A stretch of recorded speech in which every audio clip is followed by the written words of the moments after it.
This is Hunter Muse. And this is Chris Snipes, and you are listening to The Melt.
But I know just from watching that long form version of your interview, the first question I want to ask you, you did touch upon some UFO experiences when you were a child and growing up in Arizona.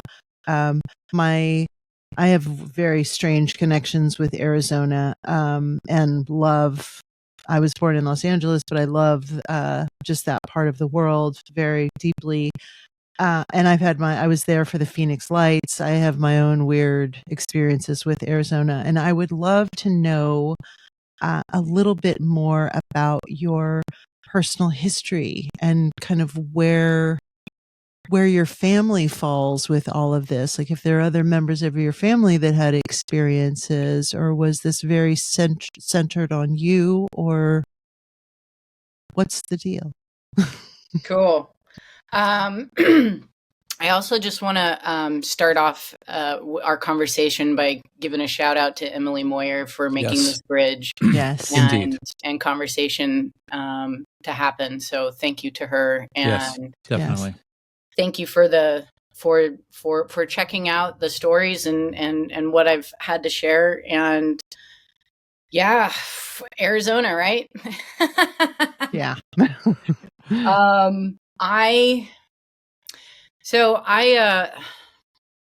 I don't think a lot, at least I should say, like there isn't an openness within my family to UFO experiences or paranormal experiences.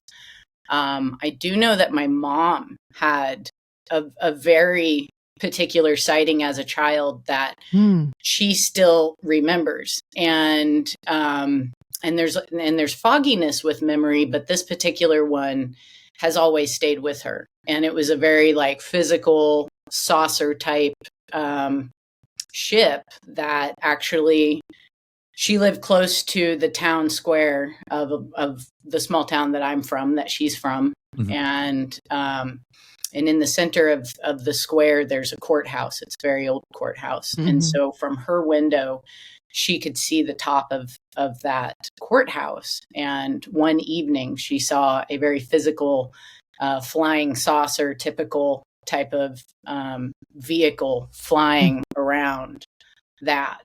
And that stuck with her. When I was in Arizona, and I spent a lot of time there, like a considerable amount of time of my life was in Arizona at different times. And then also very much from like 1995 to 2009, 10. So I lived in Tucson. I went to middle school in Tucson. While I was there, so this is like early 90s. I saw Tic Tac type shape UFOs down by the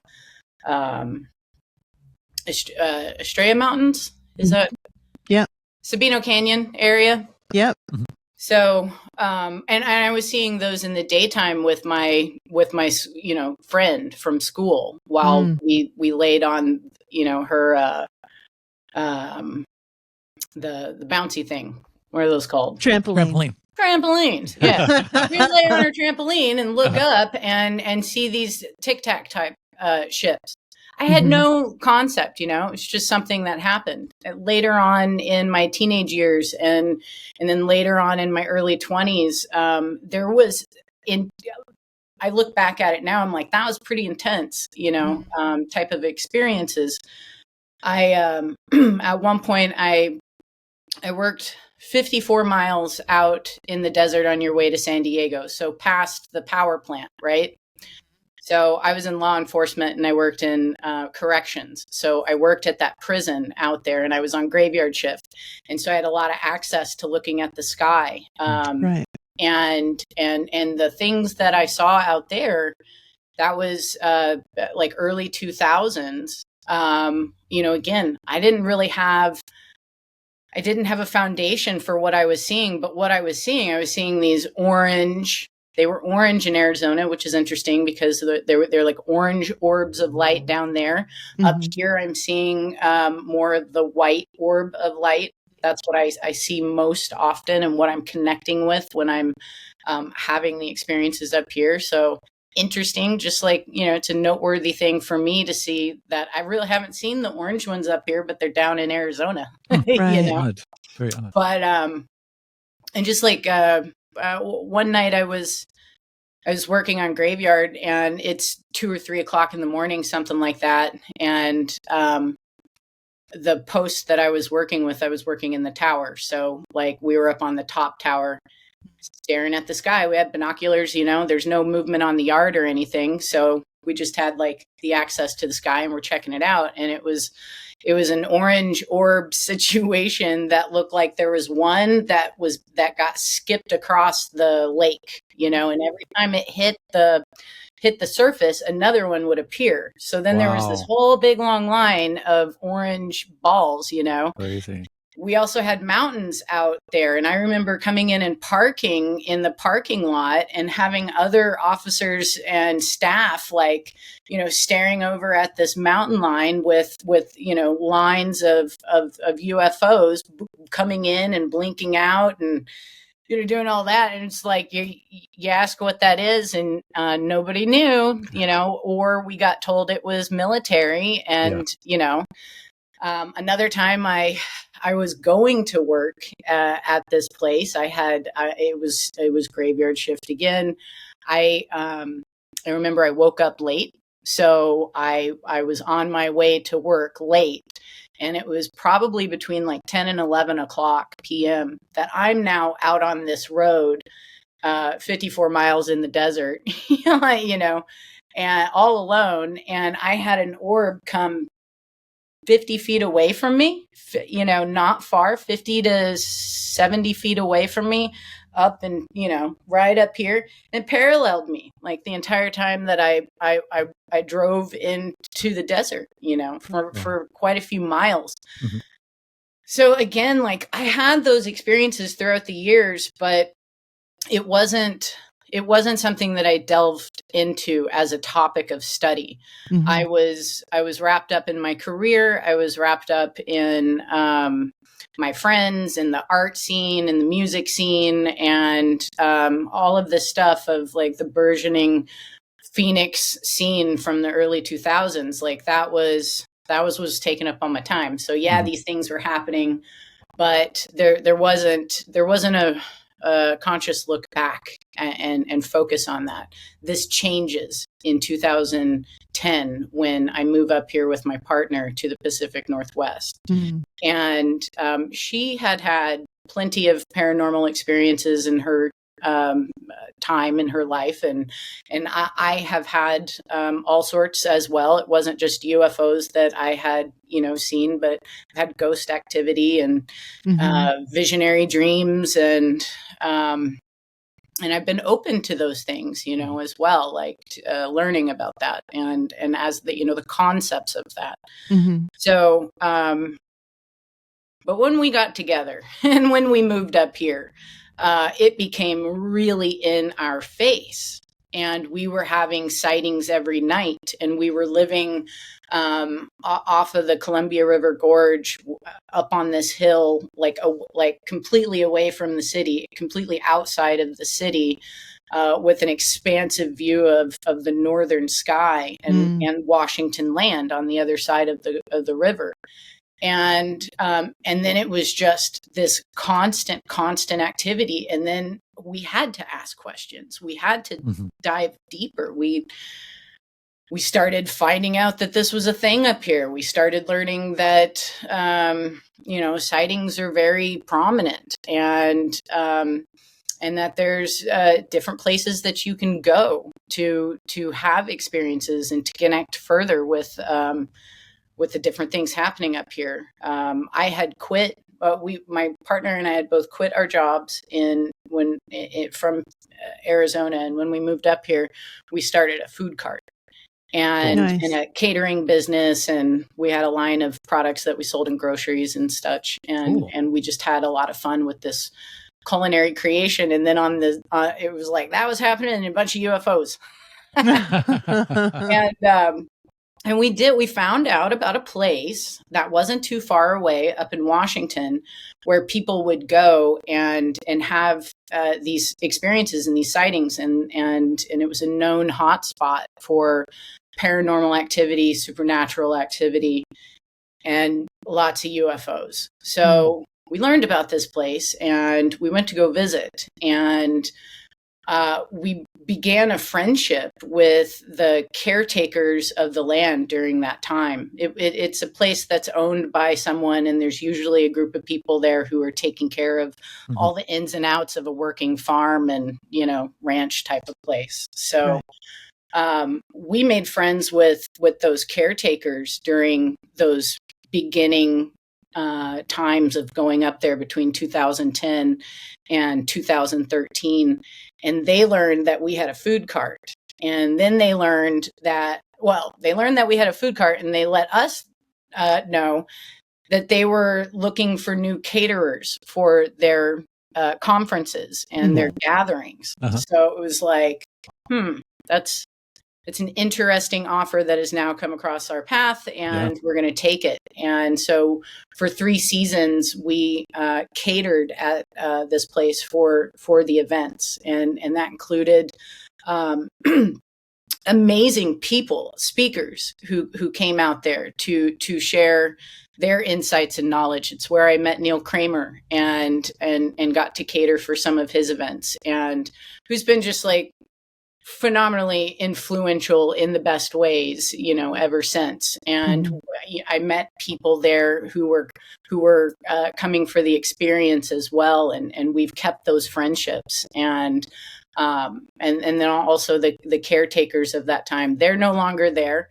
I no longer go there. I'll never go back over there. There's definitely been a graduation, but I appreciate what happened and what I experienced and what I was opened up to through those experiences, which included in 2013, my first Sasquatch experience. So 2010, we move up here to 2013. I'm getting downloaded with just like all the bigger truths of reality. I'm having exponential UFO encounters, experiences. I will say a telepathy, but it's a particular type of telepathy. It's not a back and forth conversation, but it is that CE5 type of invocation of asking for connection and sending out a prayer. I put out prayer, I'll go outside, I'll put my prayer out to God and to all of the higher dimensionals and who are with me on this journey. And I say thank you for all the lessons learned and all the ways in which, I'm helped. And that communication will garner a response by them showing up either with flybys or flashes or things of that nature in the sky. And it's mostly up here from these white orbs of light. And I say white orbs of light, but what I have noticed with the videos that I'm taking of these, I'll give you a rough number. But when we got up here and we started having all this activity, I started taking a mental tally of all the UFOs that I was seeing, and I was just keeping it up here. And so that started around like 2010, 2011. I'm like, okay, I need to actually start keeping a count, because now it's more than I can count on my hands, right? Mm-hmm. So from that time, and I have my whiteboard up here, so it has some fun numbers on it. From that time to July 24th, 2021, I had seen 1,149 Holy shit. UFOs. Wow. So it exponentially grows by at least 100 every year. And they're coming in. I do not live out in the country. I'm in the city. There's plenty of light pollution. I've got, a small little area of the like southeastern sky. But they come in all the time, and they get bright enough and low enough for me to see them with my eyes. And then I ask if I can film them, and they'll get brighter. They'll let me know. So there's this back and forth type of communication that way. I've never had that mind speak that has been had by others, where there is that communication through language in the mind, back and forth. And I'm appreciative for that, because there's so many other ways of communicating, right? And I feel like, at least for me, that is that's a advanced lesson that'll be learned later on, but for right now, I'm learning these other subtle ways of communication. And that's what's been going on with the UFOs. I don't know who they are. I've definitely seen a lot of different things up in the sky that are very physical and also non-physical and plasma-like. And I don't have any answers for it, but I do know that like it's made a good impact in my life. It's brought along a lot of contemplation. It's also opened me up to like how fractured and like really fucked up the new age world is, and the way that the exploitation of this particular experience that people are having, and how it's been manipulated, and that's good too. What does that do? That brings up personal discernment. That brings up, guess what? It doesn't matter what anyone says. Disclosure has nothing to do with what's out there.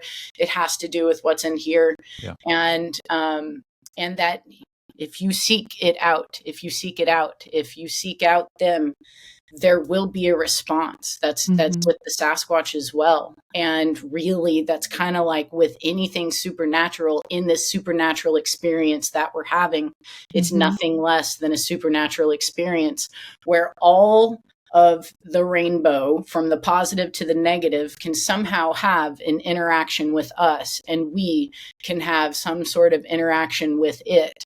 So when we're stepping our big toe into the waters of acknowledging the supernatural and then working with it, use your discernment, both hands on the wheel, know what you're dealing with. Don't be deceived. The more that we dive into the supernatural, how many stories are out there of the trickster? How many stories are out there, the warnings of like, hey, guess what? It ain't all just like, sunshine and fun and angels, right? Like, no, there's a lot of stuff. And that's another thing that I say about the Sasquatch. It's like, they're not the only ones in the forest. Don't forget that. Exactly. Don't forget that. Don't forget to put your barriers up, your energetic barriers, and only allow for that higher initiation, that higher experience, that positive experience. I have a friend who puts this out as her prayer, part of her prayer. She goes, I would rather have no experience than a negative one. Right. Hear me. You know what I mean? Yeah. So that's part of our practices as well. When we step into the forest, we fully recognize that there are no veils. and that we have to have that respect, not just even just for the physical aspects of nature, because you better respect that, because nature will kill you. Yeah. You know, Exactly. but absolutely, the non-physical aspects of nature as well. Respect that. Respect yourself. Respect the entire situation. You're not in there for fun. It's like nobody at this point, with the people who I know who are doing this and having these real experiences, it's the same as if someone was doing ayahuasca. It's like, you don't do it for fun. You're doing it to learn. It's an uncomfortable experience when you have to face your shadow and face all the ways in which you need to improve yourself. For sure. Because that's what the Sasquatch are providing, these higher dimensional ones, because it does seem just the same as there are the abilities for the human to follow their free will and be an amazing person or an absolute, very destructive one. It seems like there's that as well. And that maybe that they're because a lot of people have had some bad experiences, right? But there's so many factors to it. I've never had a bad experience. Even if I was to describe some of the experiences, they might sound extremely frightening, Sure. But, I'm on the other side. I wasn't hurt. Only good lessons came from it, Right. I've never had a negative experience. But like I said, I'm also going in there with that respect for that entire experience. So people who are having negative experiences could be, it might not be Sasquatch, it might be one that you pissed off because they've seen you act a fool in the forest and dump your garbage and, shoot your guns and just be disrespectful to everything. So yeah, they might chase you out of the forest, right? Because they don't want you anywhere near their children. They don't want you anywhere near the animals out there. Yeah. So, but yeah, there is this aspect of the Sasquatch that are higher dimensional. They're psychic. You can, if you go to the Wikipedia, I did this once. I was like, what is that list of the psychic abilities that we know for humans? Right. So I just looked it up on Wikipedia. I went down the list. I was like, I can put a story to each one of these and how I've had an experience with the Sasquatch. So their psychic abilities are fully turned on, every single one of them down that list, plus some that aren't even on that list. It's not about a question of like, what can they do? It's like, what can they not do? Right. I'm so compelled by your personal history in that you come from a law enforcement background. So you were trained to be an observer. You were trained to assess and to be able to use multiple skills to assess a situation, to assess a person. Do you think that plays an active role in why you've been chosen to have these experiences? Yes, I think so. Or at least it's allowed, like every part of our journey is the preparation for what's next. So when I look at my personal history and see just like kind of this outlandish, like if I wrote it all down and handed it to you, you'd be like, is this on Netflix or what? Like, this is it's insane. Can I binge watch this? Really? Because it gets wild, and it's very diverse. And I lived like all over the country, and I had a lot of unique experiences in my childhood that gave me bigger perspectives and different perspectives than the other kids on the playground. I had to grow up real quick when I was young, and all of those factors I think have a play in it. The law enforcement stuff, though, yeah, I mean, it was close to it was like 8.5, 9 years total. part of that in Arizona and part of that up here in Oregon. But it does hone your skills, especially for observation and witness and taking in details. And I try to, because people will ask you, like, well, what do you do when you come across like a situation, and those skills that we learned, what happens when you come up to a crime scene? Like, how do you preserve it? How do you walk around it correctly? How do you not disturb what's going on, so you're not destroying any evidence and properly removing those evidences? So it'll play in, but then it's goofy because I forget every time when I stumble upon like something, you just turn into a kid again. Then it's like, did I just step on that footprint? Maybe, but that's all right. I like the I like the level of intention that you bring to these experiences, and that you turn them into something that's interactive. I think it would be very easy to come across some of these situations and be just so gobsmacked. You're just kind of before you know it, you're like, what just happened to me? But it seems to be innate to you to want to interact with these beings, whether it be a UFO or whether it be Sasquatch. Does that just come naturally to you, or is it a desire to want to know more about the other in that experience? It is during that kind of like beginning of like that 2010 time period where like really it was just like everything was flowing in. I was devoting every moment of my free time to looking into every aspect of anything that I knew had value, and that also, it set me up to meet very influential people who knew what they were talking about, who were very experts in the very specific avenues of personal education. And so once like all of that started happening, and then this was being presented, I didn't fight it. I guess I didn't fight it, and it was like I'm recognizing that they're putting that much effort into getting my attention. Then I need to reciprocate with that, because there's something important going on here. There's I always have had my own personal connection to God and spirituality and Christianity, and then I began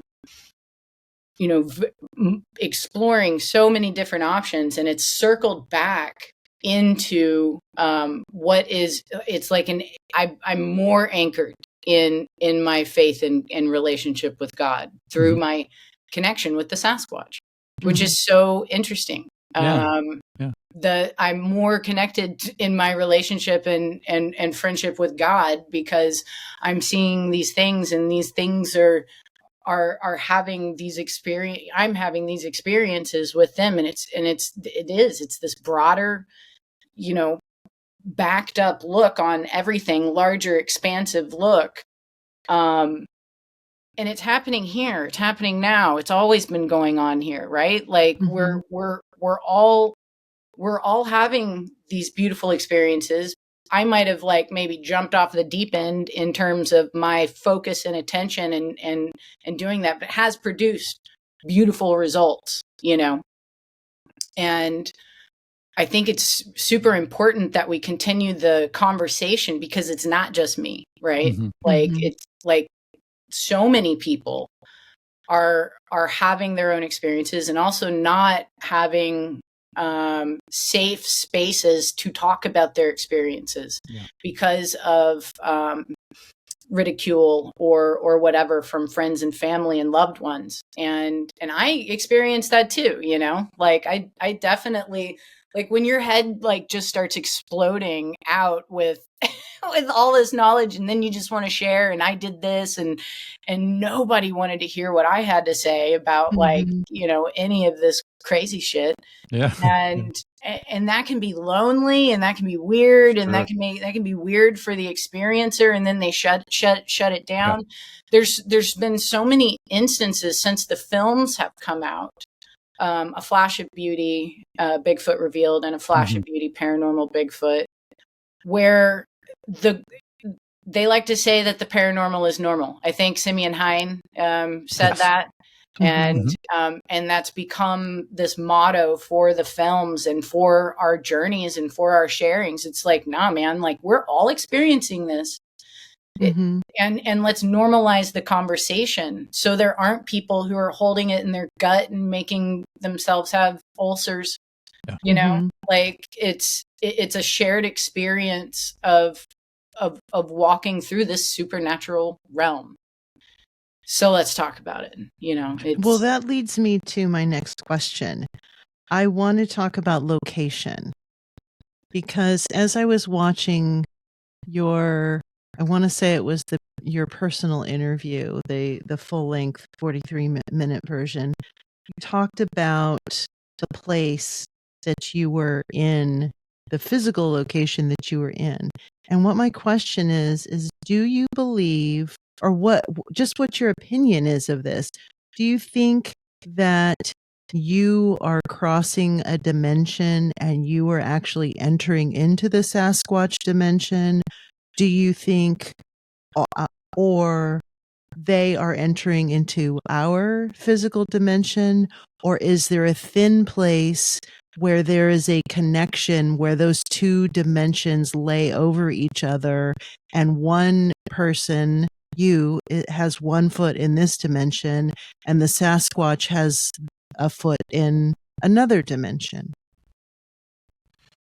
That's a great question. Thank you. And I can only speculate, but it really does seem that with my experiences and the experiences with my friends who are they're putting even more time and effort into these connections out there.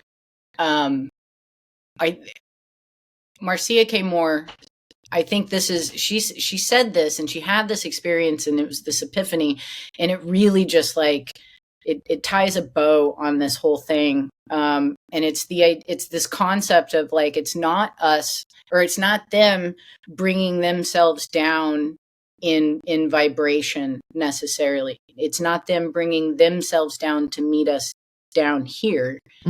But it is more of us uplifting our frequency to where then we are now seeing part of that. So that's this, like, I've always kind of felt this too, that there was this multiple layered aspect to this reality, this, you know, every band of frequency, my goodness, how many multiple, you know, layers in both directions does that actually entail? But if there is this aspect of us literally like floating through the higher dimensions, the lower dimensions, we aren't even like fully recognizing of it, because it's all just flowing together. But then we can recognize it when someone like a Sasquatch shows themselves, because you know, that's a little out of place in our normal everyday physical reality.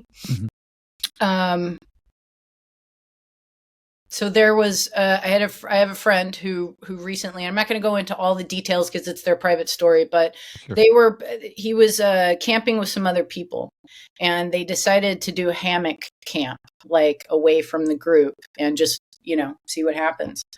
Well, one of the people there was he snored very loudly when he was asleep.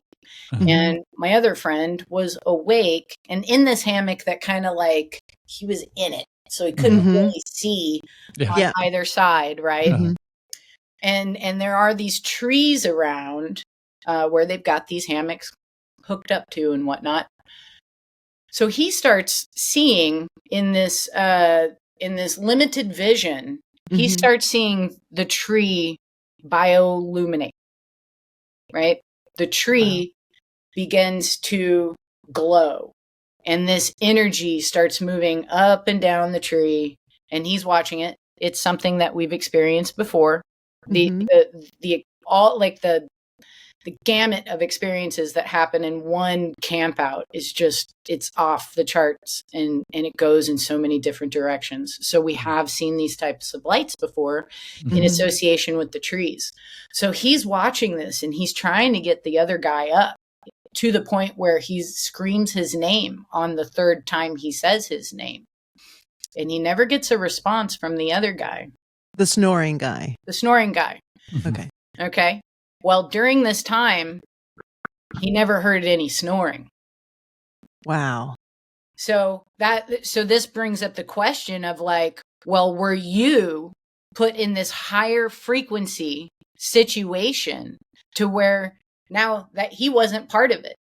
And you heard that he wasn't part of it because you stopped here. He heard him snoring, then he stopped. The lights were happening on the tree. It was like he was having this higher dimensional experience, and the lower stuff wasn't there. And then Interesting. and then the lights go out, and then he heard his buddy again snoring. Wow. And one of the trees that lit up was one of the ones that his hammock was tied to. Yeah, I think it was like it was the one at his feet, I think, or the one like at his head. It was either one of those. But are they stepping down into this physical dimension? Yes, they are. They're doing that too, and they are known as the ones who walk through the worlds. They are the ones who walk through the worlds. They can be they want to be in this physical dimension. They appreciate, from my understanding, from literally those who I trust, the elders in our community who are having those conversations with the Sasquatch, is that they appreciate, and how could you not, when you're talking about like a fully balanced, loving, beautiful relationship with nature, like it's a pretty cool place, this realm is awesome. And so I get that, why they want to fully immerse themselves in that way, in this physical. And it does seem that there has been this connection, brother-sister relationship, the neighbors of the forest, they've been known by so many different people all over, and we've had an amnesia for whatever, because it seems like we have an amnesia for a lot of things that potentially went on, and now we're at where we're at. But we do have this disconnected relationship with them, when once it was much more connected, and we were in a much more balanced student-teacher relationship with our brothers and sisters of the forest, who are in a better alignment with God and nature. They recognize God. They appreciate the creation, Well, there's been an uptick in frequency shifting. So like EMFs and this, I think on some level, there's been a dumbing down of the human experience intentionally to disconnect us from nature. Yeah. And so I think there are people who are very vigilant and very adamant about continuing that connection. And then there are other people who co-sign on Neuralink and, this futuristic version of reality that castrates us from nature. So I think that has something to do with whether or not you are having these experiences. Because I don't think Sasquatch has an iPhone, if I had to guess. It doesn't need one. Yeah. No. I will say they do know how to work them. Wow. Holy shit. And I will say this, that the ones who are connected to me are very most likely listening to this conversation right now. And bless them. Yes, I invite them to participate and interact with us. Definitely. I'm very, very open to that. So. Fantastic. And I say this hand on heart. Look for some experiences, look for some evidences of that, because I I talked to Danny Katz. I talked to Emily Moyer. I talked to a few other people. And I said in those interviews too, I said, hey, this just seems to be a thing. And this has been happening over the last year. I'll talk to someone, and then very soon they'll start having their own experiences with the Sasquatch, no matter where they're at. So this happened with Emily. This happened with Danny. This happened with my friend in Pennsylvania. This happened with, is there someone else? There's someone else, but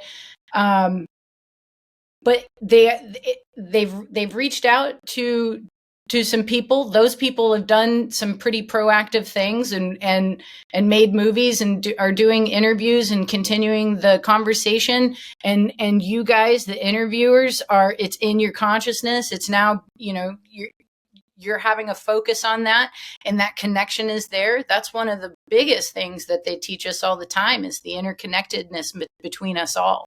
Yes. And they have a collective consciousness that's fully in tune and fully online.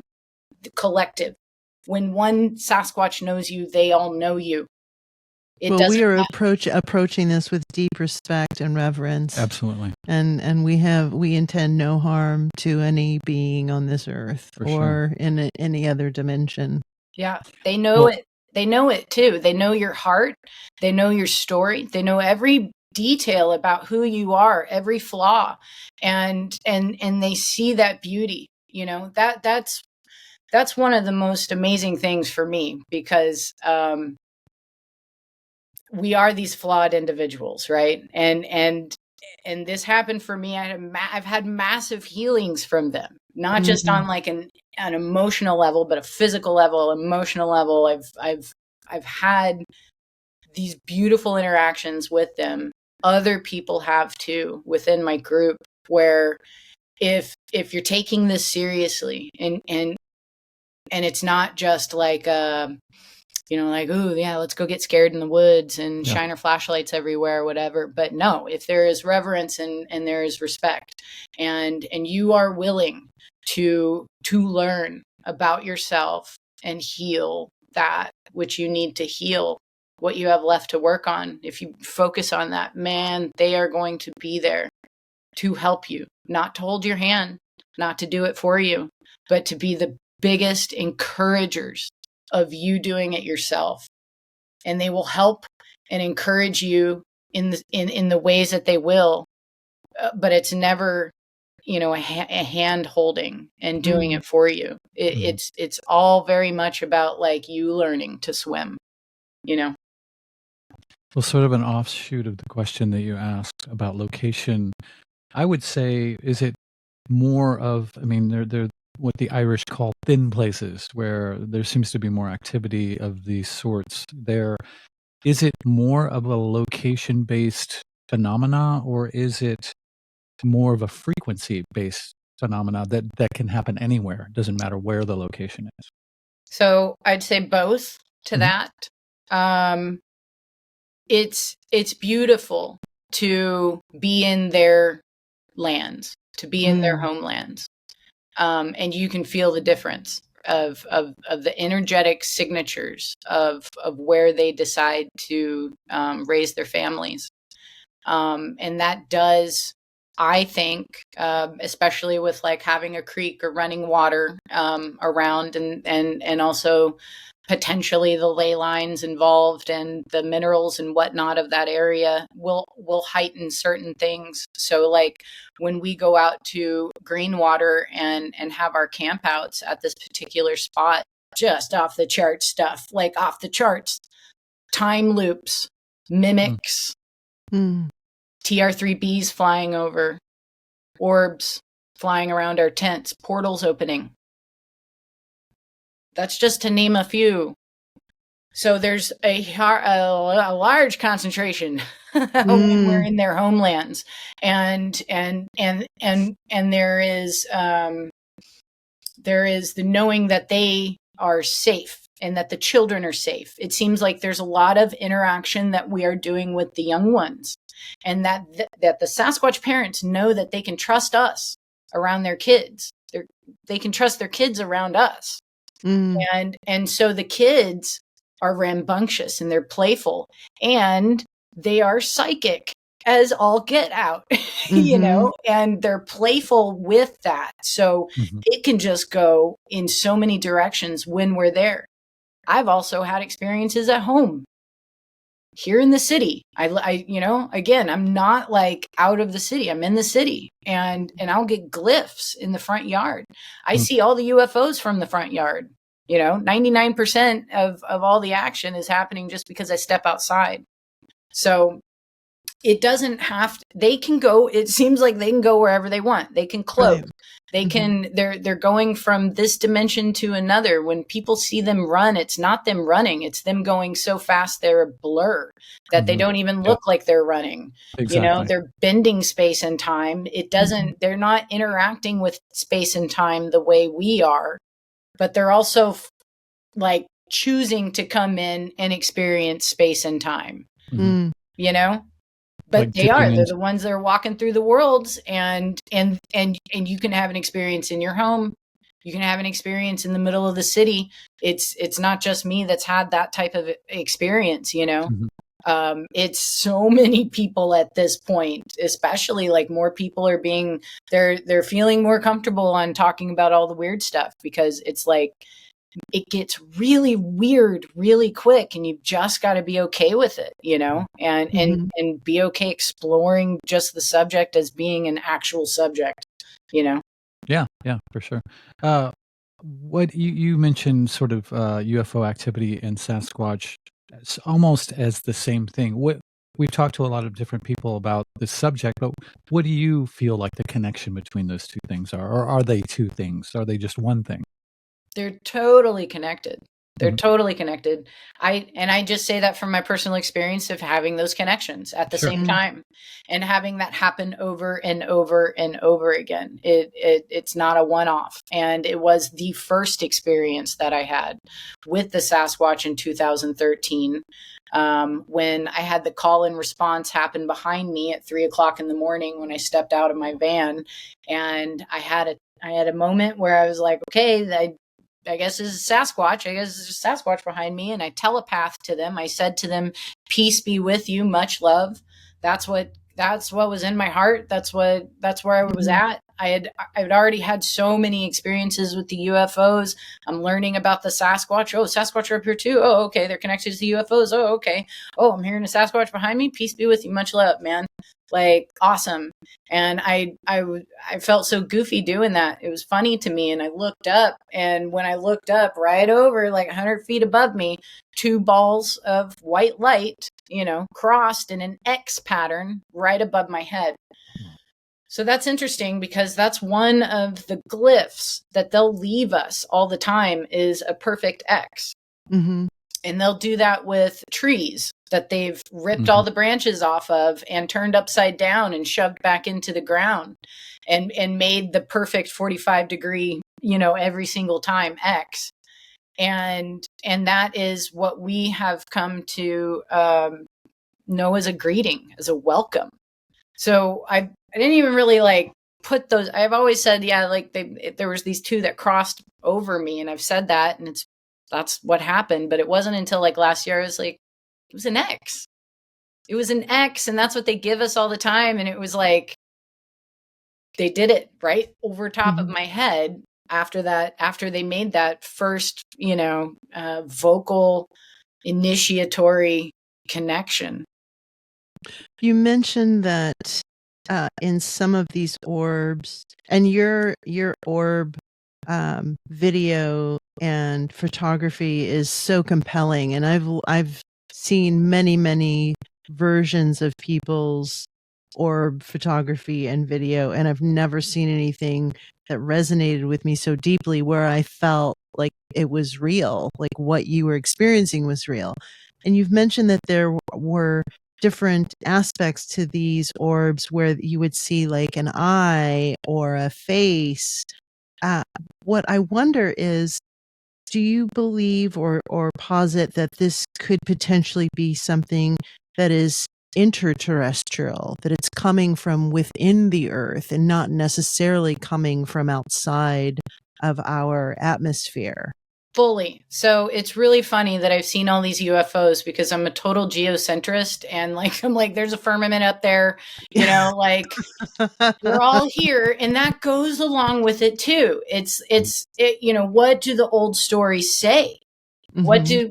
What is that? What is everybody saying? What is everybody saying? That we're under a dome, that there's this, world tree, that there's this centerness, that there's this underworld, that there's this upper world, that there's these layers, that we have civilizations who've just disappeared. Did they raise their frequency? Are they still existing in a different frequency bandwidth of, the expression of Earth? Probably.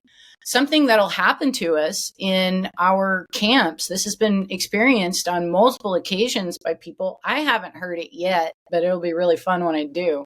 But people will go out, and this will happen alone or in a group. They'll go out into an area and they'll hear crowds cheering. Wow. Like they're inside of a stadium, right? And it's like, who's that? And it's not far off, like, oh, you can barely hear it or whatever, but they'll step into an area and everybody just starts, cheering from the cheering section. Crazy. And another time, I think it was Rob, he went off into this one area of Huckleberry Creek area camp, and he heard picnics. He just heard like casual conversation and picnics happening all over. And it's like he's in the middle of the woods. There's no one else around. It wasn't us, It's like, well, what is that about, Yeah. I mean, was the chatter a recognizable language, or did he go into that? I can't remember. That was a few years back. I can't remember if he heard English or if it was something else. I've heard the Sasquatch talk. I've had them right on the other side of the tent. I've had them this far away. I've had them touch me. I've this past September, they were throwing Douglas fir cones at me and my friend, and that video is phenomenal. If you get a chance, go to my YouTube channel. I started documenting like last year all these fun experiences, and that was off the charts, man. And so many other things. Like that's where like it was either a time displacement event that happened, or a mimic, because this is what they can do. They can shapeshift. They can cloak. They can turn themselves invisible, but they can also shapeshift. And they can also, it's not even like that they need to physically do all these things to hide themselves from you. They can manipulate your brain. They can manipulate all of your senses, all of the ways that you pick up reality around you. They can manipulate that. So, when I've heard them speak, there's people who've heard them speak, and it sounds like they call it samurai chatter. It's very fast. It kind of sounds Chinese, and they've heard that. I personally haven't heard that, but I did hear. I heard a female Sasquatch who literally saved my life from a cougar attack. She walked up to my tent a few years back, and she was talking to her male companion who was walking with her, and the language that I heard between them sounded like Elven from like the Tolkien films. Wow. Interesting. I know. It floored me. It was this lush, like a Nordic sounding lush language. Wow. So yeah, because the samurai chatter sometimes can sound really almost aggressive, like a pissed samurai. Right. Yeah. Odd. And that's like, there's I've heard that, there's the Sasquatch that are using fully their capabilities of like their psychic abilities and these higher dimensional ways of expressing in this reality. And then, with that variance, it seems like there's also other Sasquatch who are not dependent upon, they're not trying to depend on their psychic abilities. They're going more into just the physical expression. They're experiencing just the physical type of experience in this reality, and are having, and that might be seen as a little more animalistic, right? Or a little more feral. And they aren't, this is coming from Robin Haynes. She's had habituation on her property for 30 plus years. And, this is the information that she's been given through her conversations. It makes a lot of sense to me. Fills in the gaps as to why some people are having these like amazing high vibe, super crazy, cool experiences. And then other people are having this more animalistic encounter with Sasquatch. But it seems like, just the same as like the Amish don't use technology and they live a more simplistic life. It seems like there are some Sasquatch who are not using the psychic technology or the multidimensional technology, and they aren't teaching their children that either. So they're having this other type of experience. And again, I don't think I've had experience with that. I've only had like these, I've been working with a few different clans specifically. But when I'm showing up to new places that I've never been before, I'm getting greeted. They know, when one knows you, they all know you. So, and the orbs, it's like the Sasquatch can cloak, they can shapeshift into anything that they want. And which also includes orbs. So they're traveling in orb form. They're also producing orbs outside of their body. It seemed like that red one that I filmed and is at the end of that interview. That's one of the full clips. That the Sasquatch were down on the ground, and there were other lights happening, and we saw eye shine like right at the bottom, and these other lights were flying around. Yes. So yeah. So it was like they had this one center red one that was above them. We found their fist prints in the duff at the edge of it. They were inside of this grove of like 5 trees, which this particular area had been it had been deforested and replanted like back in the 60s, I think. So everything's rose, right? Oh, yeah. And it's a little jarring on the brain, but it's actually really great for seeing very far distances into the forest, because it's just columns and rows. But there was, in this particular spot, there was kind of a circle of trees that had all come up at the same time. And the Sasquatch were inside of this area. I think there was more than one. That whole event was packed so much into it, because it started with the men of our group. They took drums and they went down this path to go play the drums for the Sasquatch. The Sasquatch love music. They love when we express through music and through song. And so they went down this path at nighttime, totally pitch black, to go play the drums. And when they did, they get to a certain point and they start seeing that red orb, and it's flying all around and it's doing all these things and it's interacting with them, and they're playing native drums and then they're like, well, we should just we got to tell everybody else, So they come and get us. They're like, you guys, there's this orb that's just hanging out. You guys got to come over and check it out. So we took all of our lights, we turned them off. We have no lights on. It's so dark, we're all holding on to each other. And it's a group of maybe like 6 of us, 6 or 7. 1, 2, 3, 4, 5, 6, 7. Yeah, 7 or so. And I've got my hands on my friend Sandy in front of me as we're like Scooby-Doo gang all together walking through the forest at nighttime to go see an orb. And I look over, and in the tree line, paralleling us, is this light body Sasquatch.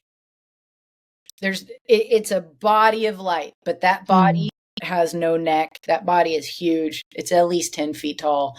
And it's back here, like keeping up with us. And I look back, and I remember I said to Sandy, Sandy, there's a Sasquatch in a light body behind us. And she went, oh, okay. And we just kept going. Right? And we get over to this orb and we're standing there and we're looking at it and we have these interactions with it and we can't really tell how far away it is because it's totally pitch black. And it lasts for over 45 minutes that we're standing there as a group watching these orbs flying around, coming up very close to us, pulling back, going 50 feet in the air and doing all this stuff. I'm not even thinking at all about the Sasquatch in the light body that I saw. Like, we're just all focused on this. It got to the point where, like, most of everybody left. Like, everybody left because they were like, well, I mean, like, are we going to stand out here all night? You know? Okay, cool. So they left. And me and Kevin, we still were there. And I was like, wait a minute, I've got a night vision monoscope in my bag. So I went back to camp. I grabbed it. And I came back and I looked at it through the monoscope. So at this point, I'm looking at it with my eyes. I've filmed it with an iPhone and I'm looking at it with a monoscope. And I also map out. I'm like, okay, here's where this tree is because it's pitch black. We're not going to turn a light on or anything like that, a flashlight or anything. So I see that this tree is here. And then I start mapping out, okay, this is here, and this is where the orb is. And it was at that point that I realized that it was like 10 feet away from us. Wow. I also noticed like shimmer, like there were other shimmering lights kind of around it that seemed to be either coming in to the orb or leaving the orb. That way, it was so interesting because in those 3 different ways of looking at it, with my eyes, with my bare eyes, it was a round, spherical, red ball that would turn on and then turn off, and there was a 3-second in between of that, and it was constant. You know, I was counting it as it was doing it. It was keeping up. It never deviated from that. It deviated in where it was. It was flying all over, but it wasn't deviating that cadence. And when I looked at it through the iPhone, it's like a spinning diamond. Right? Yeah, yes. Right? Very animated. Very animated. It's spinning. It's not a sphere. It's got these edges. It's doing that. And when it looked like a heart almost at one point. Yeah. Yes. And there is like this aspect of it, like it's not just turning off. That's the thing. That's what you're seeing. You're not seeing a light bulb turn off and then it's a physical thing that's just not lit up anymore. It is popping in and out of dimension. Interesting. And then when I looked at it through the monoscope, it looked like an orb in photography where you've got the membrane and the centralized nucleus. So all kind 3 of those different ways it was expressing, whether it was my eye technology or a monoscope or a filter of the iPhone, it was showcasing all these different things within it. It was phenomenal. And then later on, you know, like I talked to Sam, I'm like, why didn't we acknowledge a Sasquatch in a light body who's just casually walking with us up to this area? How in the world did we just like, what's that? But we're going over here because they did it, because they can manipulate your brain. They can put the fear that you've never felt before inside your body if you are stepping into a place that you are not supposed to be. Right. So when people say that they've had all these experiences, like I walked into the forest and then I just got so scared out of my mind for no reason. I don't know why. It's like, well, that is a Sasquatch thing for sure. They might not have been able to trust you if you were armed, if you might have a quick trigger, if you hear something and you get spooked and their kids are around, they can bring that fear up in you and make you leave. They can also do that if maybe around the corner there's a cougar that you don't know about. Right. You know, so it's not necessarily like you're a bad person, so we want you out of here. It's like, oh, I'm gonna help you out, brother. You'll never know. Right. You're just gonna get scared, but I'm gonna help you out. I'd also be curious to know if there was a pattern to it, but if if that was some kind of a coding, like Morse code or something, I that don't it know. was saying, it was speaking to you with that undulation of the light. I don't know. It could be, like sometimes I film Venus and I'm like, what kind of Morse code is coming out of Venus? Yeah. Like that's crazy.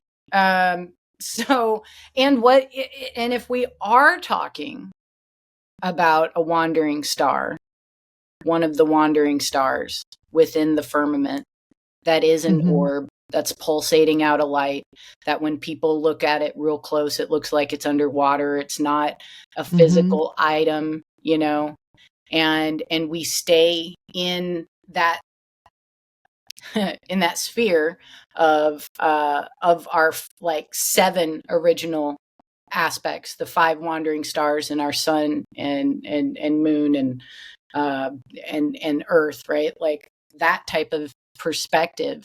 What are those?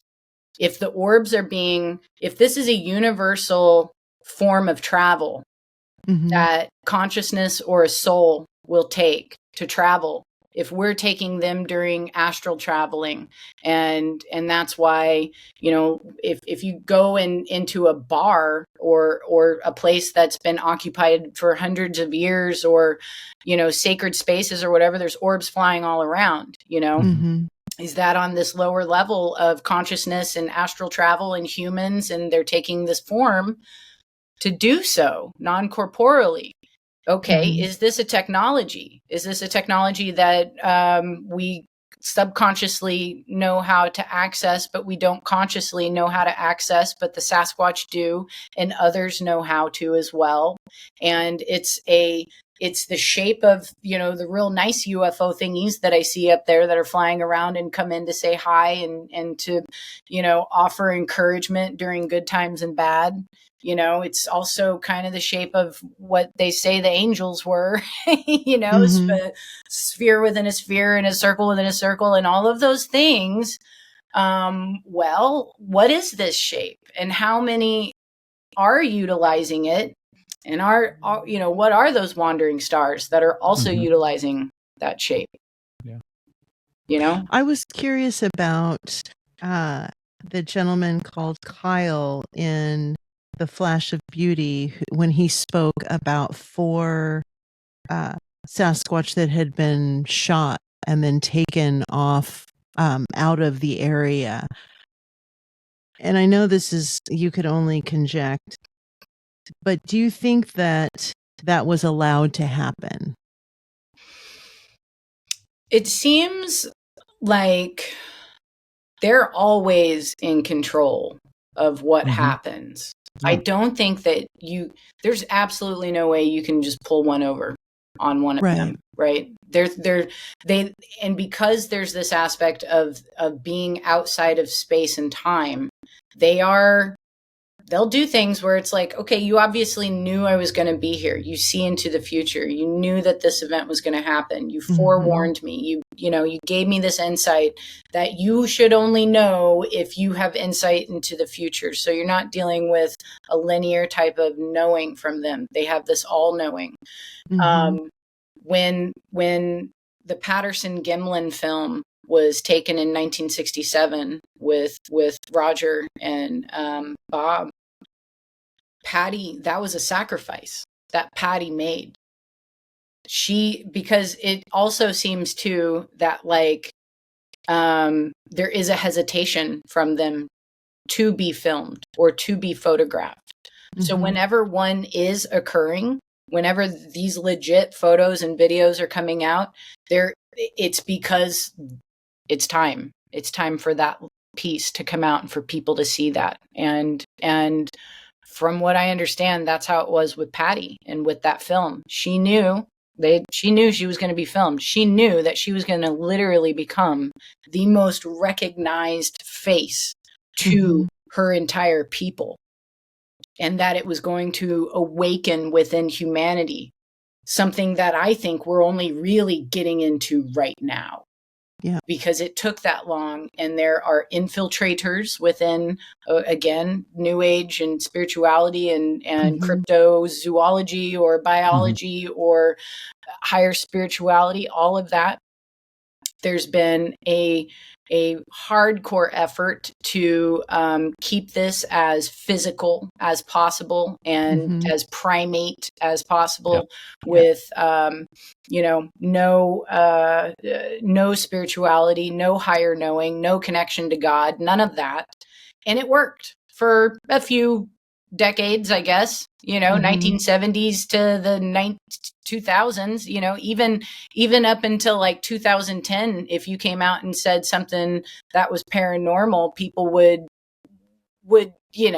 just, they'd crush you, they did that to people.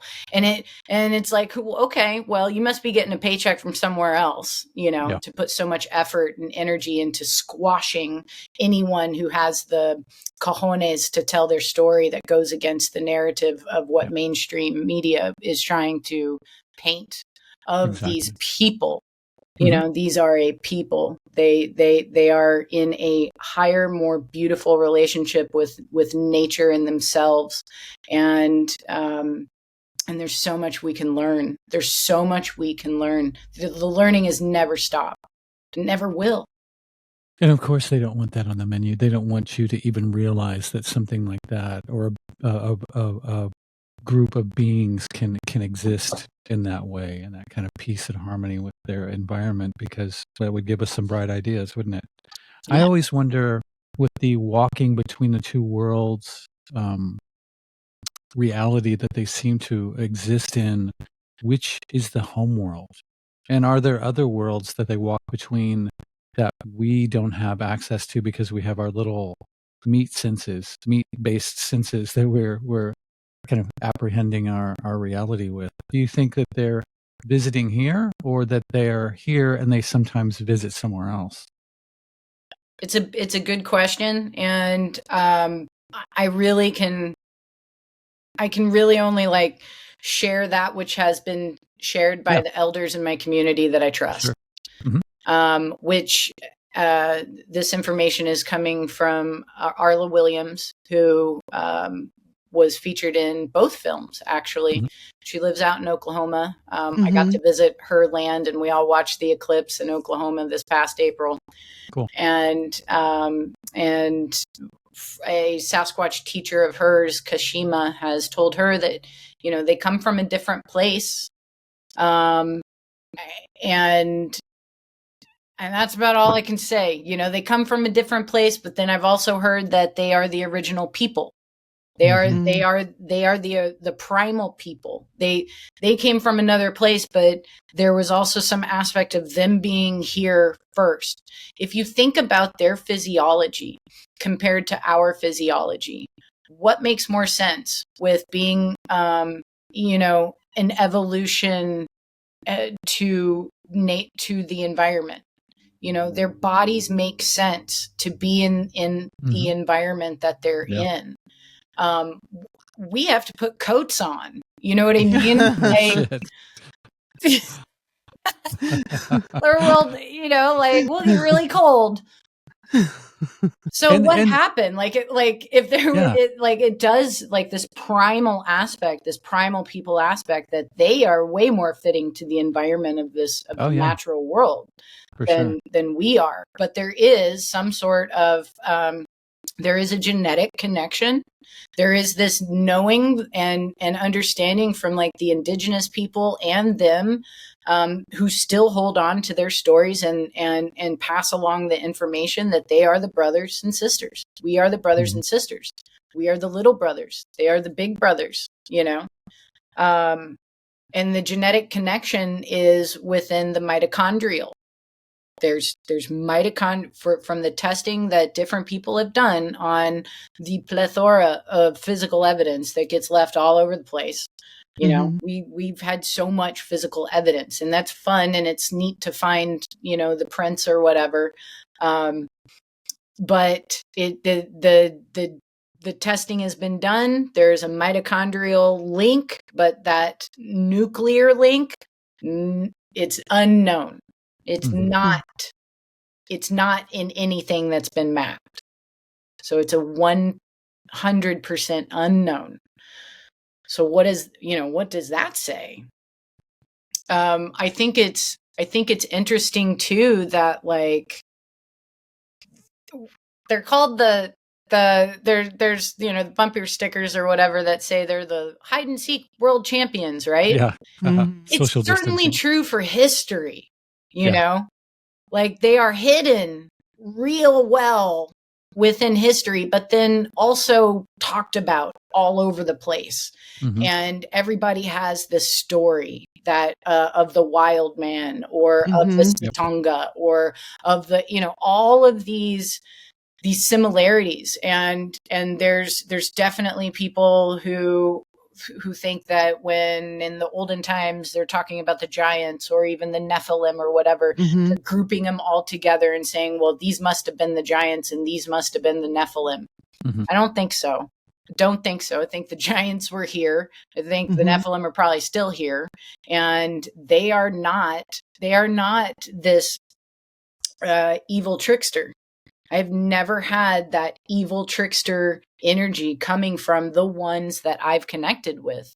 And I'm pretty certain at this point, like I've had some connections with the dogmen too. So, and I'm still here. I don't have a scratch on me. I'm only a better person, and we're all sharing this environment. We're all here in this world together. And whatever, how many times have we all said the veil's thinning, the veil's thinning? It's like, it is, but it's already thin and it's already here. This is the reality of this place. And it can get real weird real quick if we put our focus into it. And it's a bit of our birthright. We are the magic. Sure. We're not boring desk job cubicle people. We are going on the adventures. We are battling through Mordor. We are doing these explorations with the gnomes and the fairies and all of that. They are reaching out. I've seen a fairy on more than one occasion. What was the experience? 3 Septembers ago, I was out at my friend's land. It's a very, very special, large piece of land out on the gorge. It's a 30-mile diameter piece of land. And it's a refuge. There's no hunting there. So the deer population is prolific. The wild turkey population is prolific. They're caretakers of this land. And there are Sasquatch who are living there on that land. And I have visited there many, many times. And 3 Septembers ago, it was prudent and requested to camp on the land, which would have been the first time that I would have camped on that land. And I went there with my friends Kevin and Sandy, and we had a lot of experiences just in 2 nights of camping, 3 days of being there. And the last night of being there, this female Sasquatch who initiated kind of all of this by making the request to the person who lives there. She came by the truck. I was truck camping. It was the first and kind of like only time I've camped in my truck. My tent had busted like one of the rods. So I was like, I'll just see what it's like to sleep in the truck, So I've got a Jeep Gladiator. So if you can imagine the inside of a Wrangler or a Gladiator, I'm in the passenger seat, and I've pushed the seat back into a lounging position, and I've got a blanket over me. And I've also got the sunshades, magnetic sunshades for the windows up, but it was for an old car. And it did not fit the wonderful squareness of the windows in the Gladiator. So there were gaps all along where I could see outside. And there was a gap on the driver's side window next to the outside window. And there was a gap over on this side. And I got in for the night. We had a basketball size orb come fly through the camp. We also played music. We played music. We were right next to this little creek. So again, this water aspect, we were hearing them splashing in the water. There, the land kind of like went upwards to a whole other, like, real tall plateau up on the other side of the creek. And we were on this other side. Kevin and Sandy were inside of a tent, and then I was in the truck. And it got really dark once I turned like my phone off and put it on the side. Mm-hmm. It got like float tank dark.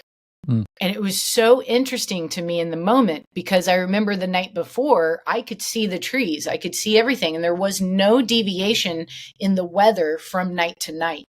So I made this mental note, like, why is it so fucking dark in here that like I can't see anything, Mm. Well, then I started feeling that female Sasquatch walk up on the truck, because when they come near you, you feel it like electricity in their aura. Their energy is so palpable and strong. And I have felt that often, so I know it. And she came up, and she wasn't alone. She had someone else with her. And she or they began doing this like full energetic something to my entire body. And it was like swirling paisleys of energy inside every nook and cranny, all throughout my entire body, from my brain to my toes. And it lasted for 45 minutes. It was going on for so long. And I was okay with it. I was chill with it, like I've experienced this before. I was laying like this. I'm like, okay, they're outside. This is happening. It's for a reason. She's doing something. We learned that she was a healer, like amongst her clan. And so I'm cool with it. I trust them. I know that they know what they're doing. And then, it was 45 minutes of it, and that was the longest that I had ever experienced anything like that. And then I remember I had the thought, I was like, have I always felt like this? Is this how it is? Will I always feel like this again? I can't even remember how it didn't feel to feel this way. And I was having those thoughts, and I was like, maybe it would be nice not to feel this way. All the energy like left my body. Wow. And at that point, I realized that I was stiff as a board. And I was not like, just casually laying back in my seat, but my back was off of the seat like that. And I was laying completely rigid. And I had been for 45 minutes, and I didn't realize. So then I was like, oh, and I just like melted into the chair. And then I'm like, that's crazy. And I'm thinking about that. And I look over with my eyes, because I see a bioluminescent green light in that little break. Mm-hmm. And I look over, and it is a fairy. It is a bioluminescent woman, lady body, perfect lady body, naked, breasts, hips, everything, bioluminescent, emerald green, with wispy wings of like smoke and wispy hair. I never saw eyes. I never saw like a deviation of eye. I did see the nose. How big was it? She was like 4 inches tall. She's like this big, right? So she took up like half of the window of the mirror, of the side mirror on the outside. And she was doing this, and she was peeking like this, and like coming out, and it wasn't like her wispy wings were flapping to keep her up. She didn't need that. She was like floating. And I'm laying here like this. I'm looking over, and when I look over, it's like I don't move a muscle. I'm just moving my eyes, but she knows. Mm-hmm. And every time I look over, she like pops back behind the the side mirror, and then pops out. And I see her, and I'm looking at her. I'm like, holy shit. Like, I was not expecting this. This was not on my roster of experiences I thought I was going to experience. This is off the charts. No way am I seeing this. Wow. And I'm looking over, and then there's a second one.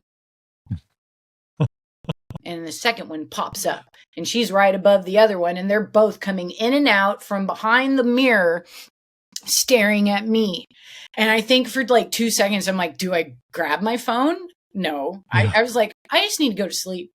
I just need to go to sleep. And that was just going through it. I was like, if I have to pee, I have to get up and I have to get out of the truck. I was like, there's no fucking way I'm getting out of the truck right now. I just need to go to bed. I need to go to bed right now. And so like I closed my eyes and I laid there. And as soon as I closed my eyes, in my mind's eye, there's this purple ribbon of light that starts undulating on either side of my periphery and then coming in to the middle. And as it's moving in this way, I open my eyes. And when I open my eyes, I can still see it. I still see it in this darkness of a float tank environment that I'm pretty sure was manipulated to be that dark because all this stuff was going on. And I open my eyes, I close my eyes, open my eyes, close my eyes. And I'm seeing this ribbon every moment. And then when it hits, I'm asleep. Out. Wow. I'm out. And I don't wake up until the next morning at about 5:30, 6 o'clock. The sun was rising. I woke up and I was like, well, I guess I can go to the bathroom now, like I guess I can step outside. It's lit up. I can do that. Was the fairy the same color, the second one? They were both bioluminescent. Wild. They looked exactly the same. Wild. So I got out of the truck. We had a little potty tent, with a hole and whatnot. And I used the bathroom and I start walking up towards the truck again, and Kevin and Sandy are now at the back of my truck, and they're both just standing there. And I was like, what are you guys doing? And they were like, we just woke up. And I was like, I just woke up. They were like, we just woke up and we heard these two little lady voices outside the tent. I was like, y'all don't even know what happened last night. Y'all don't even know. You have no idea what happened last night. And then I told them. And they were just like, what? I was like, dude, it was fairies. Like, sure, I know. I mean, like, yeah, everything's real. Everything's out there. Yeah. Wasn't expecting it. Wasn't expecting to see it, and now that's not the only time. That's not the only time I've seen a fairy, like I saw one at Arla's this past April, multiple times. Multiple fairies flying through her forest and her field. So they're reaching out just as much as we're paying attention. For sure. It's interesting because when you were describing the ribbon, what I kept thinking was that was part of the healing ceremony. That somehow that was like a continuation of the healing ceremony. And then when those two energies converged, it put you to sleep. It's almost like getting a massage, and then after you get a wonderful massage, then you fall asleep. Yeah. Because your body's so relaxed. So when I was talking earlier about how the Sasquatch can manipulate your senses, they can put thoughts, they can mind speak to you. They can, we have these, a lot of instances where people are like, yeah, I think I ran into a Sasquatch because I smelled this just absolute garbage, dog poop, terrible smell, all these different smells. And the first thought for like that, strictly physical response is like, oh, they must be musky, or they must have like a scent gland, or they must be exuding this smell because they're dirty or something like that. Actually, like, it's not just nasty smells that people are having, but it's also really beautiful floral smells, or berry pie, or really like that camp out that I just talked about, when they were at the end of the truck, we decided that we were going to go walk and get the parabolic mic that we had about half a mile up the road. And when we got to this certain area, we found glyphs, and the entire place smelled like a mint field. Interesting. So it's not necessarily that they've got scent glands, but that they know how to manipulate your brain to smell whatever they want you to smell. Right. Okay. So they can also do that they can put you to sleep. Interesting. So that happens like literally it's like 100% of the time, at least within our group. We will all have off the chart crazy experiences in our tents at night, because it's like we'll have experiences during the day. We can have experiences around the campfire for sure.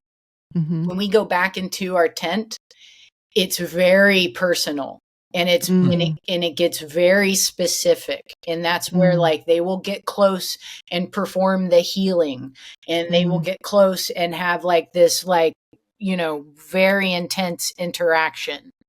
And there is a bit of like a safety net for the consciousness of the human inside the tent, because you're inside of a tent, right? Like nothing can hurt me. Right. Yeah. So it opens us up, I think, to not have like that fear so much, because I mean, and that is another thing that they can do. They can pull the fear out of you. They can put the fear into you, but they can also pull it out of you, and it won't return. And they've done that with me. I did have, like, when I started camping and getting into this 2013 to like up until I joined Barb's group, and then still into Barb's group. I joined her group in 2018. So it was like 2013 to 2018. I was doing these trips, and I was naive. I was totally naive. You know, it's like, oh, they're all nice and they're all this and it's all la la la and it's, you know, super, super cool and everything's fine and you don't need to worry about anything. Everything's love and light. No, like put your discernment suit on, like know what you're dealing with, have the respect for the situation, all those things that I said before. And then like, you know, maybe a year or two into Barb's campouts, where it was like all of those experiences I had from 13 to 18 was elementary school. Right. And then when I joined her group and began camping, and I had that full healing happen from my alcoholism on that very first trip that I took of hers, I went to like graduate school with my experiences. And then it was at that point that I was like, oh, maybe I should have a little fear. Maybe this is very, very real. Oh, this is, and it did like kind of, it created a fear just because it was like, no, this is really, really, really real. This is bigger, you know, and so the fear kind of came with the respect of that knowledge. Sure. And then I worked through that as best I could, but they did pull it out of me during one of the camps, where it was like I was afraid and then I wasn't. And then I could go anywhere I wanted to at night. You know, I didn't have to have a chauffeur to go to the potty tent because they'd throw rocks while you're in there. You know, I wanted to ask you about psychedelics, because I think that there are some people that need to kind of open the door of their perception using psychedelics in order to have any type of experience other than what we consider consensus reality. And I remember in the film that you were very clear to say that none of these experiences involved any type of psychedelics. Would you posit that adding something like that, like a psilocybin or even cannabis, would maybe create a veil and block those experiences, or would it potentially make them frightening or make them maybe stay away from a human because they were altered in some way. Right. Thank you for bringing up this subject. I think it's super important. And psychedelics are the initiatory, right? Used by the medicine men to bring us into the higher awareness of the multidimensional reality of this experience. They are the helpers. They are the eye openers. They are the heart openers when used correctly. And like I said, like I had a problem with alcohol, for a very long time. I was in law enforcement and the music scene. You know what I mean? Right. Recipe. Oh, and I drank away my teenage years in my 20s, and I would say that alcohol is also in this category of mind altering substances, right? And it's been super messed with, and a lot of people are spiritually suffering from alcohol at this point. I would say this: don't drink. Don't go to the woods and expect to have an experience with the Sasquatch while you're drinking. That's bullshit. It's it's offensive in my book. You're not putting the effort into it. You what are you there to do? To have a good time, to fuck around, Yeah. So there's that. I love cannabis. I appreciate that plant so much, and that I live in a state that I can go to the grocery, or not the grocery store, but I can go to the corner store and pick some up. And so there's all these layers of like the respect with that, of what you're going to let yourself be under the influence of when you're going into literally like an absolute psychedelic experience just on its own, right? And multidimensional experience that you don't need any of those things to step into.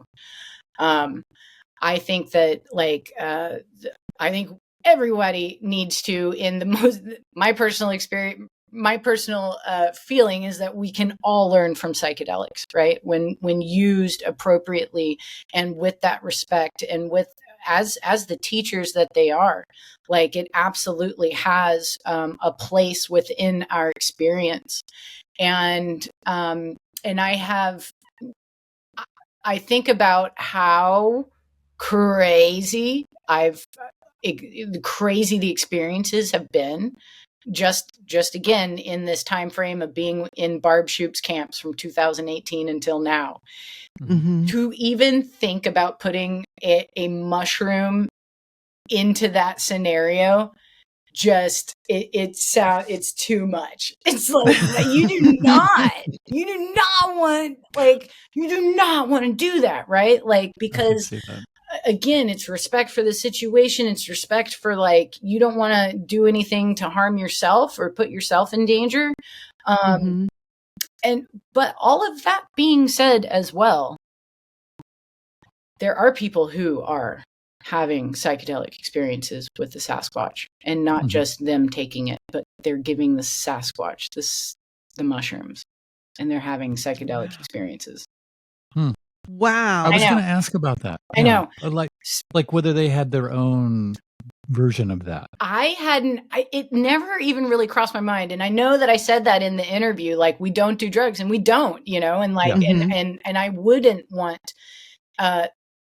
it's funny too, because I meant to say in the interview, the influence. You don't want the influence of of it. But what came out was interference. That's the word that came out of my mouth, even though I meant to say influence. I said interference.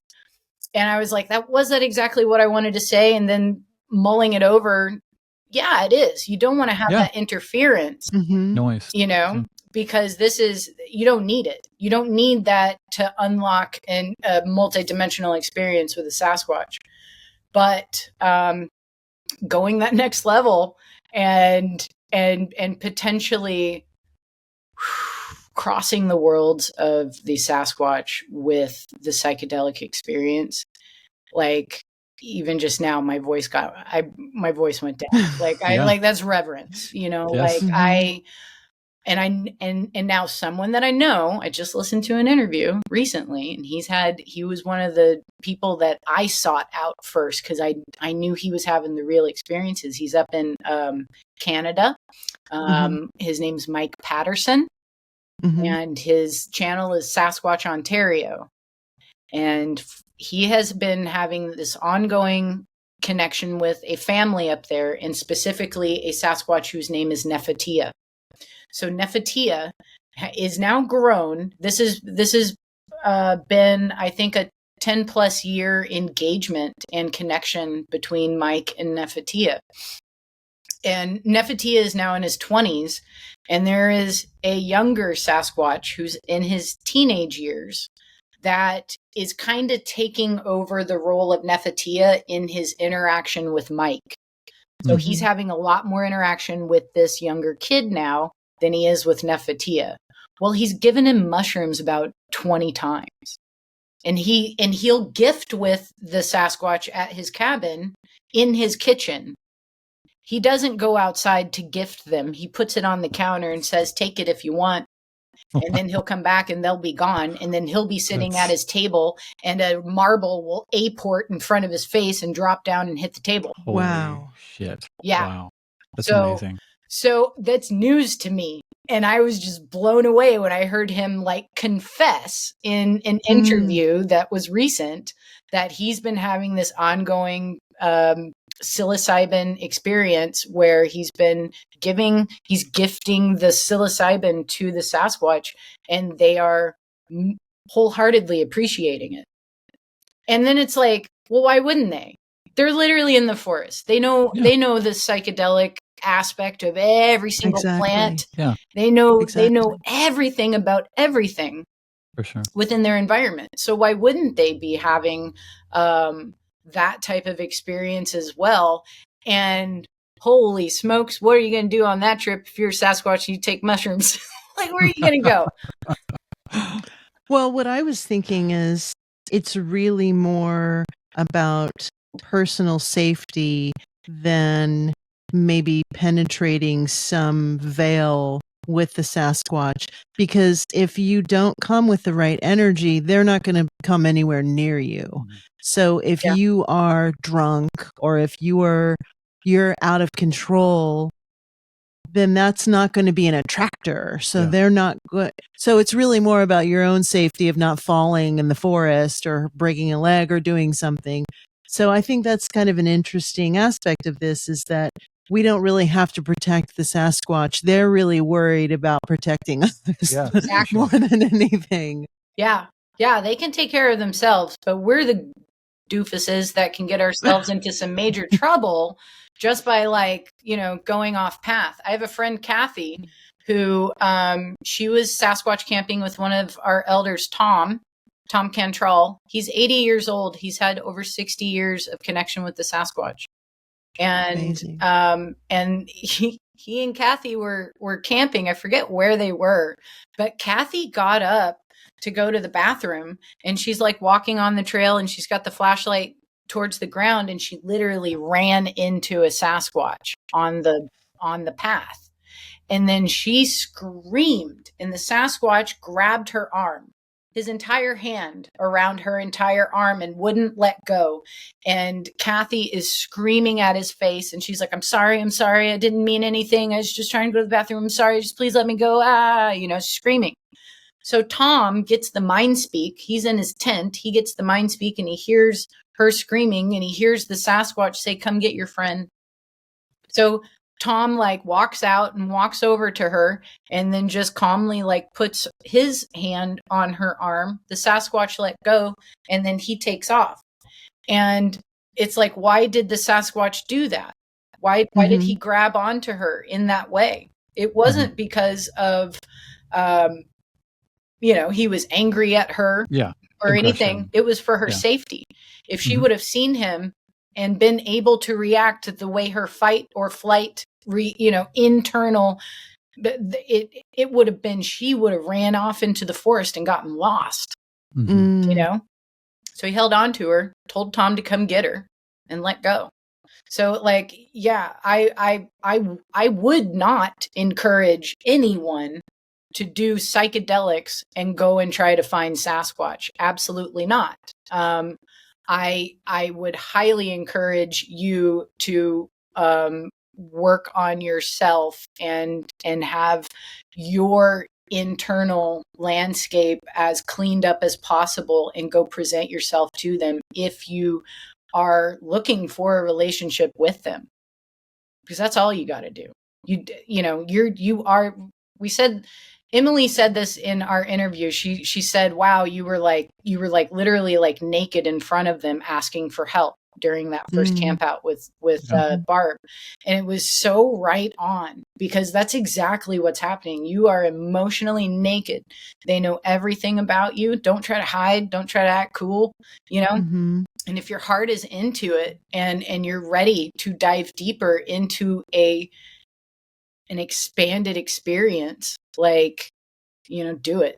But have the respect for yourself, have the respect for nature, 1000% have the respect for them. But, you don't have to go far either to have this connection with them. It's not necessary to try to tromp off into the forest and try to look for them. They can go wherever they want, and they're here more so than anywhere. I think that's one of the things that really resonated with me, was just the earnestness of all of the people who were interviewed. Everyone really was coming to this experience with such personal joy and love and a reverence for the forest, but also just a deep connection with what happened to them. And I got emotional watching some of these interviews, like the gentleman who had cancer at the very end of, I was weeping at his experience because it was so profound for him. And the healing that happened from that was not just a physical healing, but it really came from an emotional place where he had just resolved himself that he was going to die. It was like, this is what's going to happen, and I'm going to take this one last trip with my family. And it was just so beautiful that something greater decided that wasn't the story for him. Yeah.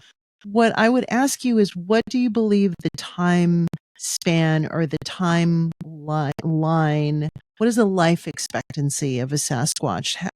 Do you think they live for hundreds of years? Is it like a normal life expectancy of a human, 80, 85 years old? How old do you think that they can be? I don't have a definitive answer because I've never asked one directly. So I don't have that. And again, it's only just from what I've heard from the elders and those who have asked.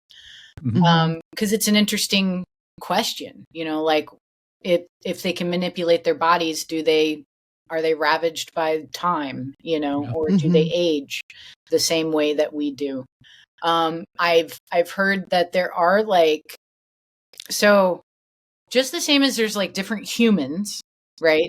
On all different continents, and we all look different, and it has definitely potentially something to do with our environment or whatever. It seems like there are differences amongst them as well. It's not like the crow, right? Where every single crow looks exactly the same, right? They have the individual features just the same as we have the individual feature. And there are some that look way more human than anything else. And there's others that look much more primate instead of human. But that doesn't mean that they are any less sophisticated or or they're more animalistic because they happen to look more primate-like. That's not the case. But it does seem like there is, is there a deviation of peoples, or is it Is it just because they're in these different areas, or is there like subcategories of different types of Sasquatch, right? Right. Because the human looking ones I've heard are like the ancient ones, that there are ancient ones that have like maybe different lifespans and longer lifespans than others, you know. I don't know. I don't know, but I have heard that there is there's the potential for them to live a very long life, and there's the potential of them having more of a human range of time here. So we have this semantic where we call them Bigfoot, and in the north they call it Sasquatch, and in other countries they may call it Yeti or wild man. Would you posit that these are, as you're saying, just a different, like a different race, but they're the same species because they're coming from a different part of the world? So maybe they have different, like the Yeti or the abominable snowman looks white and has a different type of fur, maybe a thicker fur. Like a polar bear and a grizzly bear. Right. Right. Yeah. So there's deviation in their color, and it's not fur, it's hair, right? It's like 6 to 8 inch long hair that's very flowy and beautiful. And there's white ones, there's red ones, there's black ones, there's brown ones, there's gray ones, there's different colored ones. But I don't think it's necessarily all the white ones are in snowy places, because we've had sightings of white ones in other areas that are, not snowy all the time. So it's more of like a hair color, like, you've got blonde hair, I've got dark hair type of thing.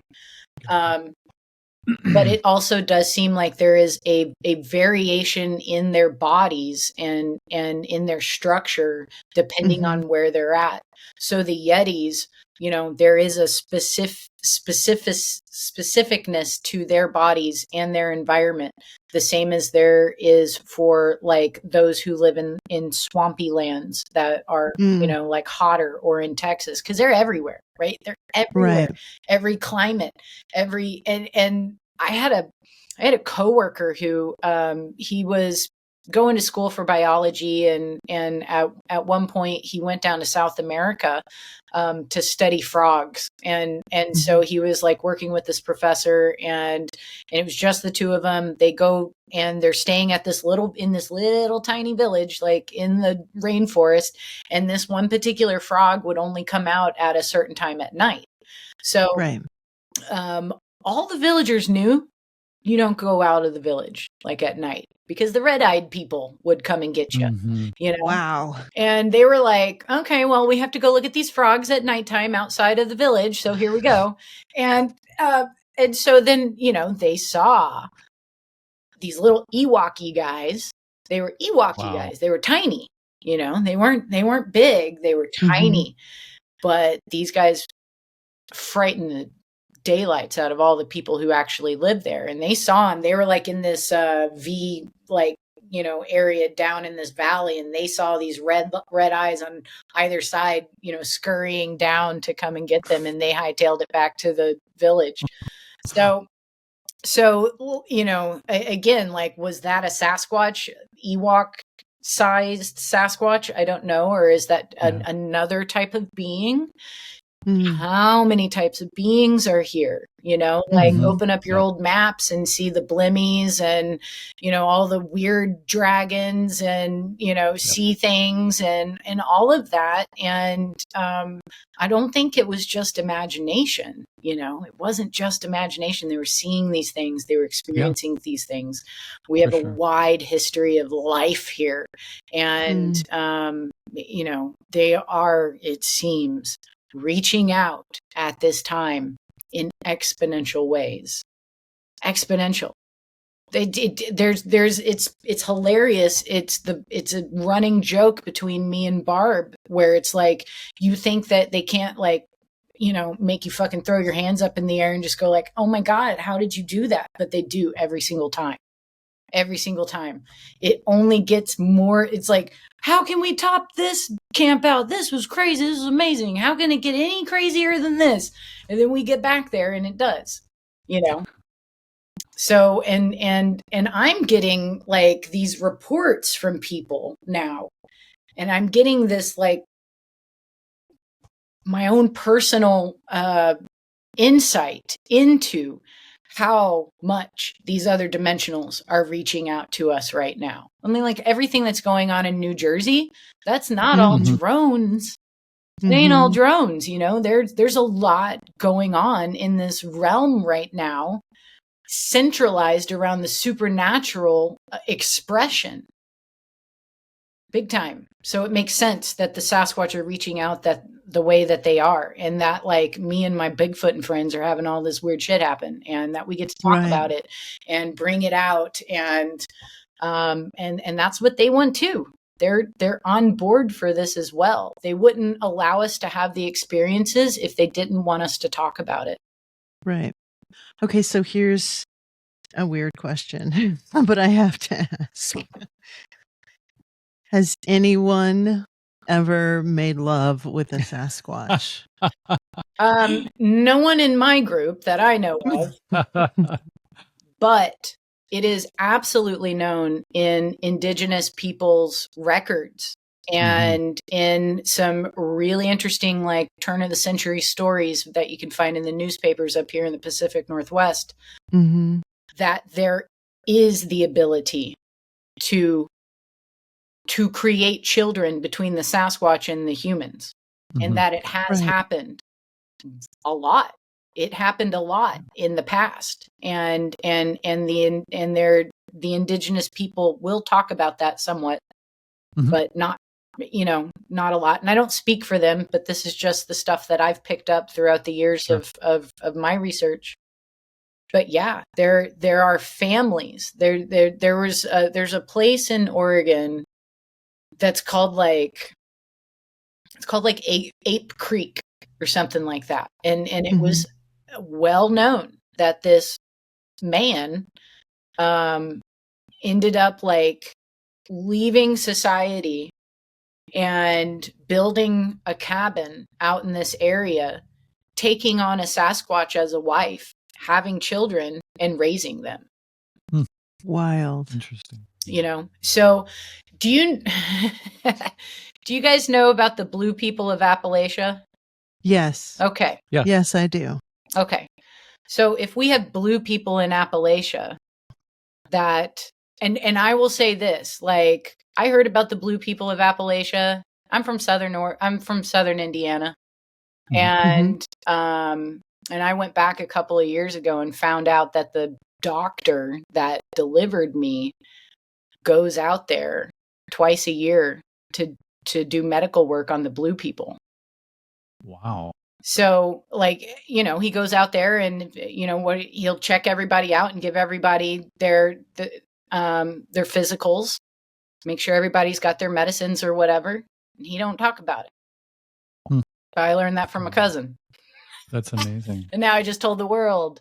But if we're dealing with Blue people in Appalachia, how many other people are living wild?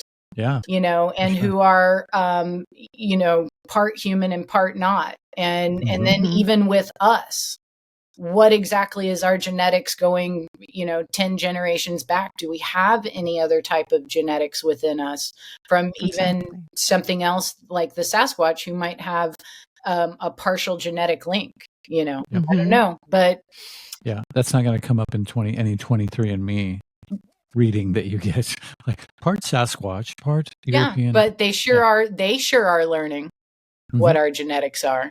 Yeah. You know what I mean? Well, it's definitely I would agree that there is a interterrestrial ecosystem that we are standing right on top of, and there could be people. There's the Blue People of Appalachia, and then I've read about blue children coming out of the Santa Monica Mountains in California. So there's an entire there's an entire world that we are standing on right now. So I think when people think, oh, UFOs, we have to look up to see something from another realm.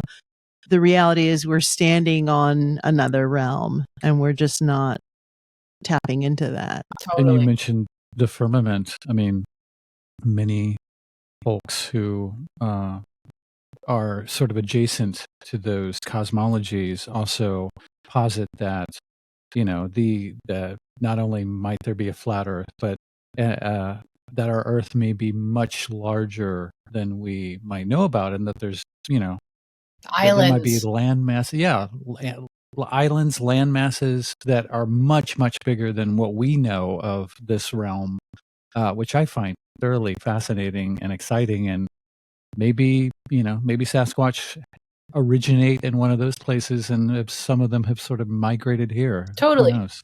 Yeah. I mean, like, we're in the physical plane. Mhm. Like, what?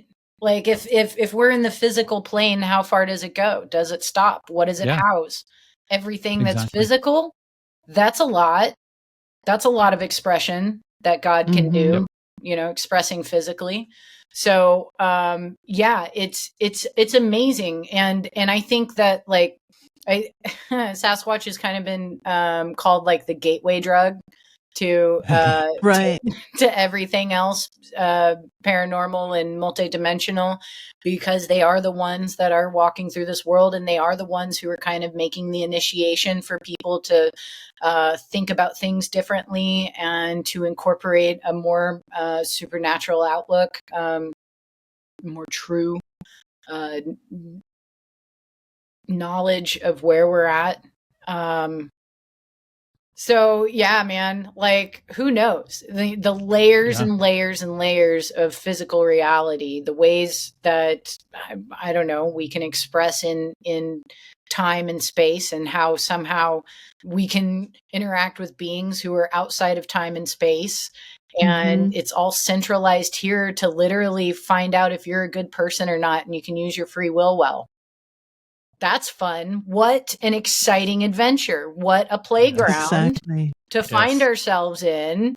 We've got like really good bands and like the ability to great food, like, all of that.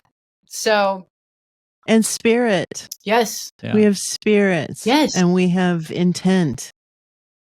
We have God on our side, We have, we're part of creation. Like, don't sell yourself short with this experience or with your time here. It's finite.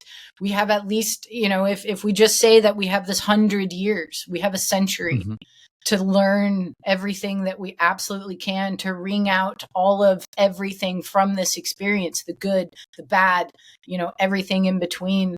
It is all here with purpose. It's all here to teach us. And it's really good when we find good teachers, and that is being expressed like in supernatural ways as well. So, well, the potential, I would say, Ashley, is that the Sasquatch is the steward of the spiritual world. So let's say the physical body has 100 years, the potential of 100 years, but the spirit is infinite. So they could be the intercession, the thing that we use to continue that dialogue. And maybe they're here to do that, to escort us into this other realm. I have said before in conversations with friends about this, and in different interviews too, that that's what it feels like. It feels like this friendship didn't just start in 2013 when they were behind me and they made noises. This connection goes beyond this lifetime of potentially when I was a child living in Indiana or wherever else I lived, and they potentially saw me and in their collective consciousness have just remembered me, because of that. And now it makes sense that we're interacting now. It's like, well, actually it's probably deeper. It's probably even deeper than that on a soul level, we are all connected. And that they are stewarding a really cool experience that is absolutely uplifting and healing and positive. Like, when you're putting that effort into it as well. So, well, you drew yourself out of alcoholism with their help and with their intent. So they see value in you. There's a reason that you are on this journey and that you are having this very specific experience. It's very personal in many ways, in many regards. And I think you are part of the story, and that's why this is happening. yeah. We all are. Go ahead. I just said we all are part of the story. Yes. Yeah. Yes, we really, really are. And, I feel like I've known you guys my entire life just in this little conversation, right? Like, oh, shucks. It's good. It's Yeah. It's good conversation. It's good connection. Sure. It's this foundation building that we're all doing right now from our experiences, from our voices, from our ability to sit around the campfire and talk about, what happened and why it was so relevant. And that's that story, that I get it now. I get why, like, it's so important to have the oral traditions and to have the stories and the storytelling and to be around that campfire and to look into the fire's flames and to hear the words of how someone moved through an experience and what they learned. It fucking matters, Yeah. So, and do no harm. Yeah. Just do no harm. That's why you're here. Is to not hurt anyone, but to help. And we can. So, yeah. It's beautiful. Well, we've rounded on 2 hours, and I could talk to you all night. I really could. Well, there'll be more conversations for sure. I would love to go on one of these campouts. I would really love to. Where are you guys located? We're in Lawrence, Kansas. Okay. Right smack dab in the middle. I'm going to be moving to New Mexico soon. Oh, cool. Amazing. So I'll let you know, because I've got some big plans for stuff down there, because they are there too. And really, I'm being kind of divinely inspired by them to make this move. Wonderful. Because of what happened when I found myself there in April, on the way back from the eclipse. You can find that on my YouTube channel, Crypto Cryptid 1487. You can look up my name too, Ashlea Stinnett, spelled with an LEA at the end. Like I said, I started filming and sharing about a year ago, and it's been super fun. There's a lot of cool things in there. And in a video called a Conversation with an Orb in Santa Fe, you can see where we pulled into town at 11:30 at night, and everybody was asleep in the house that we pulled up to in the middle of the desert. Could not tell, what the landscape was. And 45 minutes after stepping foot on that land, I was having a conversation with an orb 180 feet from me. And I got it on film. And I went over there the next day where I saw this orb, and where I asked it to do things. I whispered to it, and 180 feet, 80 feet away, it did it. Turned on and turned off. And then when I went there the next day to go check out that area, I was gifted this rock. Oh, beautiful. And if you can see, I don't know if you can see this rock, but it's a Sasquatch face. There's an eye. Oh, yeah. Oh my God, I see it. Right? That great. Is amazing. The conical head. Okay. Yeah. This was sitting on top of the juniper pine needles. Sitting on top, underneath a trinity of junipers, inside in the middle on the ground, sitting on top, not part of the landscape, but sitting on top was this rock. Wild. Okay.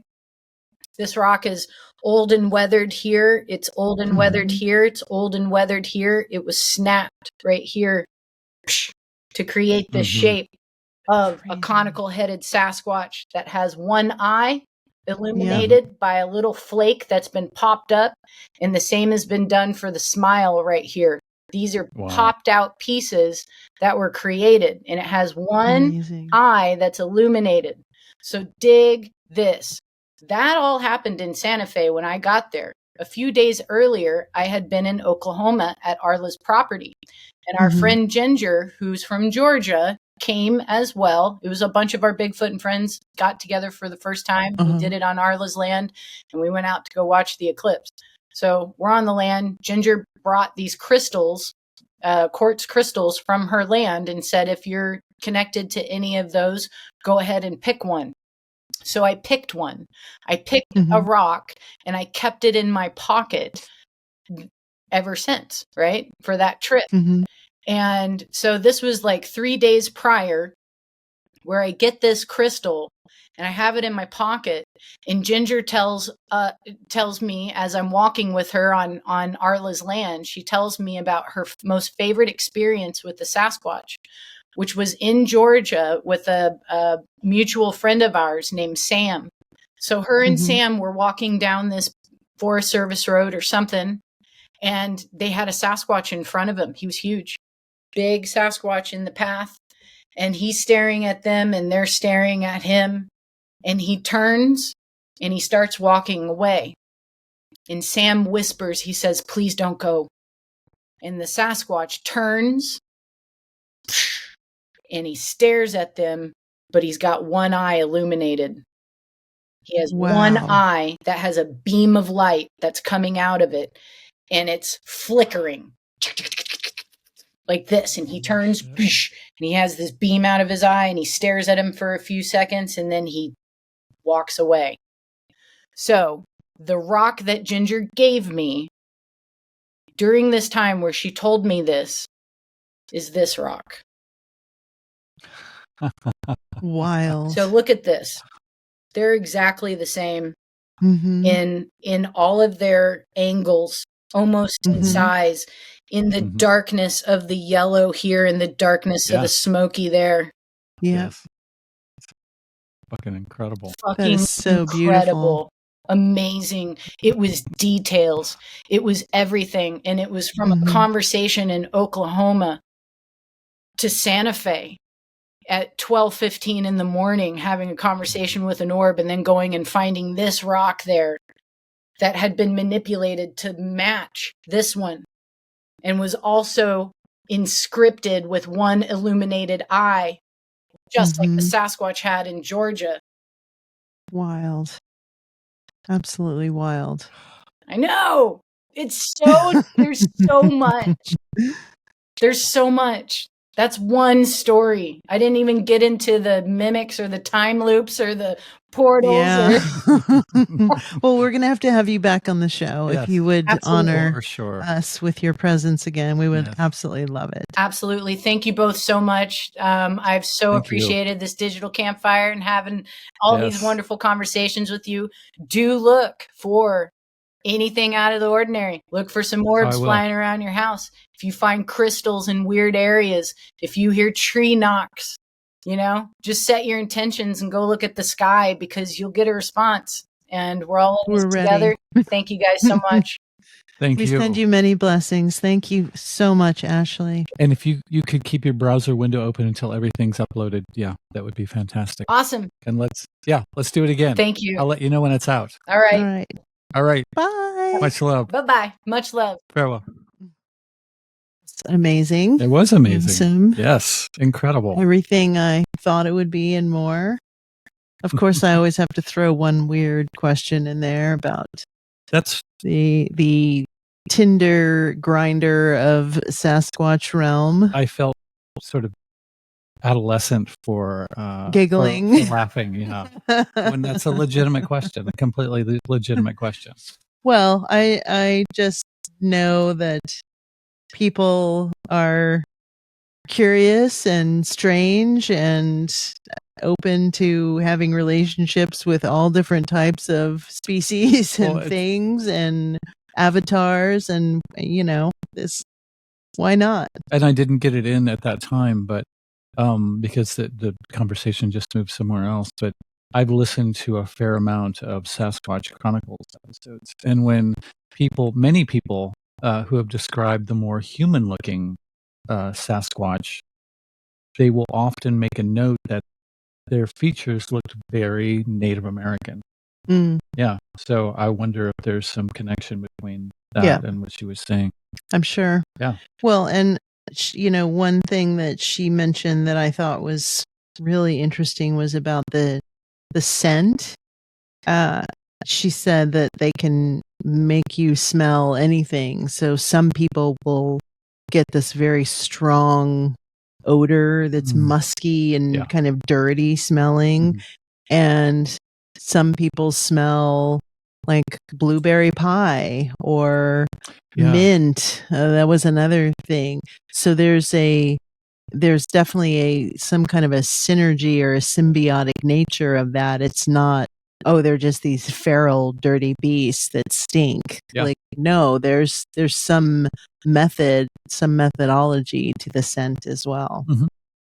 Yeah, and I wonder too, because I mean, as we've talked about many times on the show and many times just amongst ourselves, that our perceptions play an important part in how we perceive things around us. So several people can see or take part in the same experience, but they come out with different observations.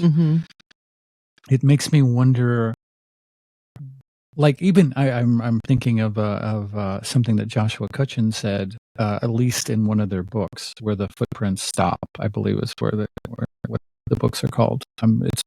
My memory is failing me right now. Where even maybe 3 people had a Sasquatch sighting, and they each described something drastically different. Yeah.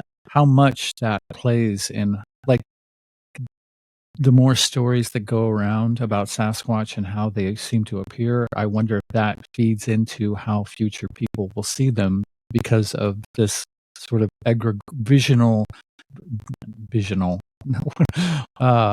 visual sort of egregore image that we've created about them. Does that make any sense whatsoever? Yeah, I when you were talking about that, I was thinking of Whitley Strieber, and also of the Carl Sagan's Contact.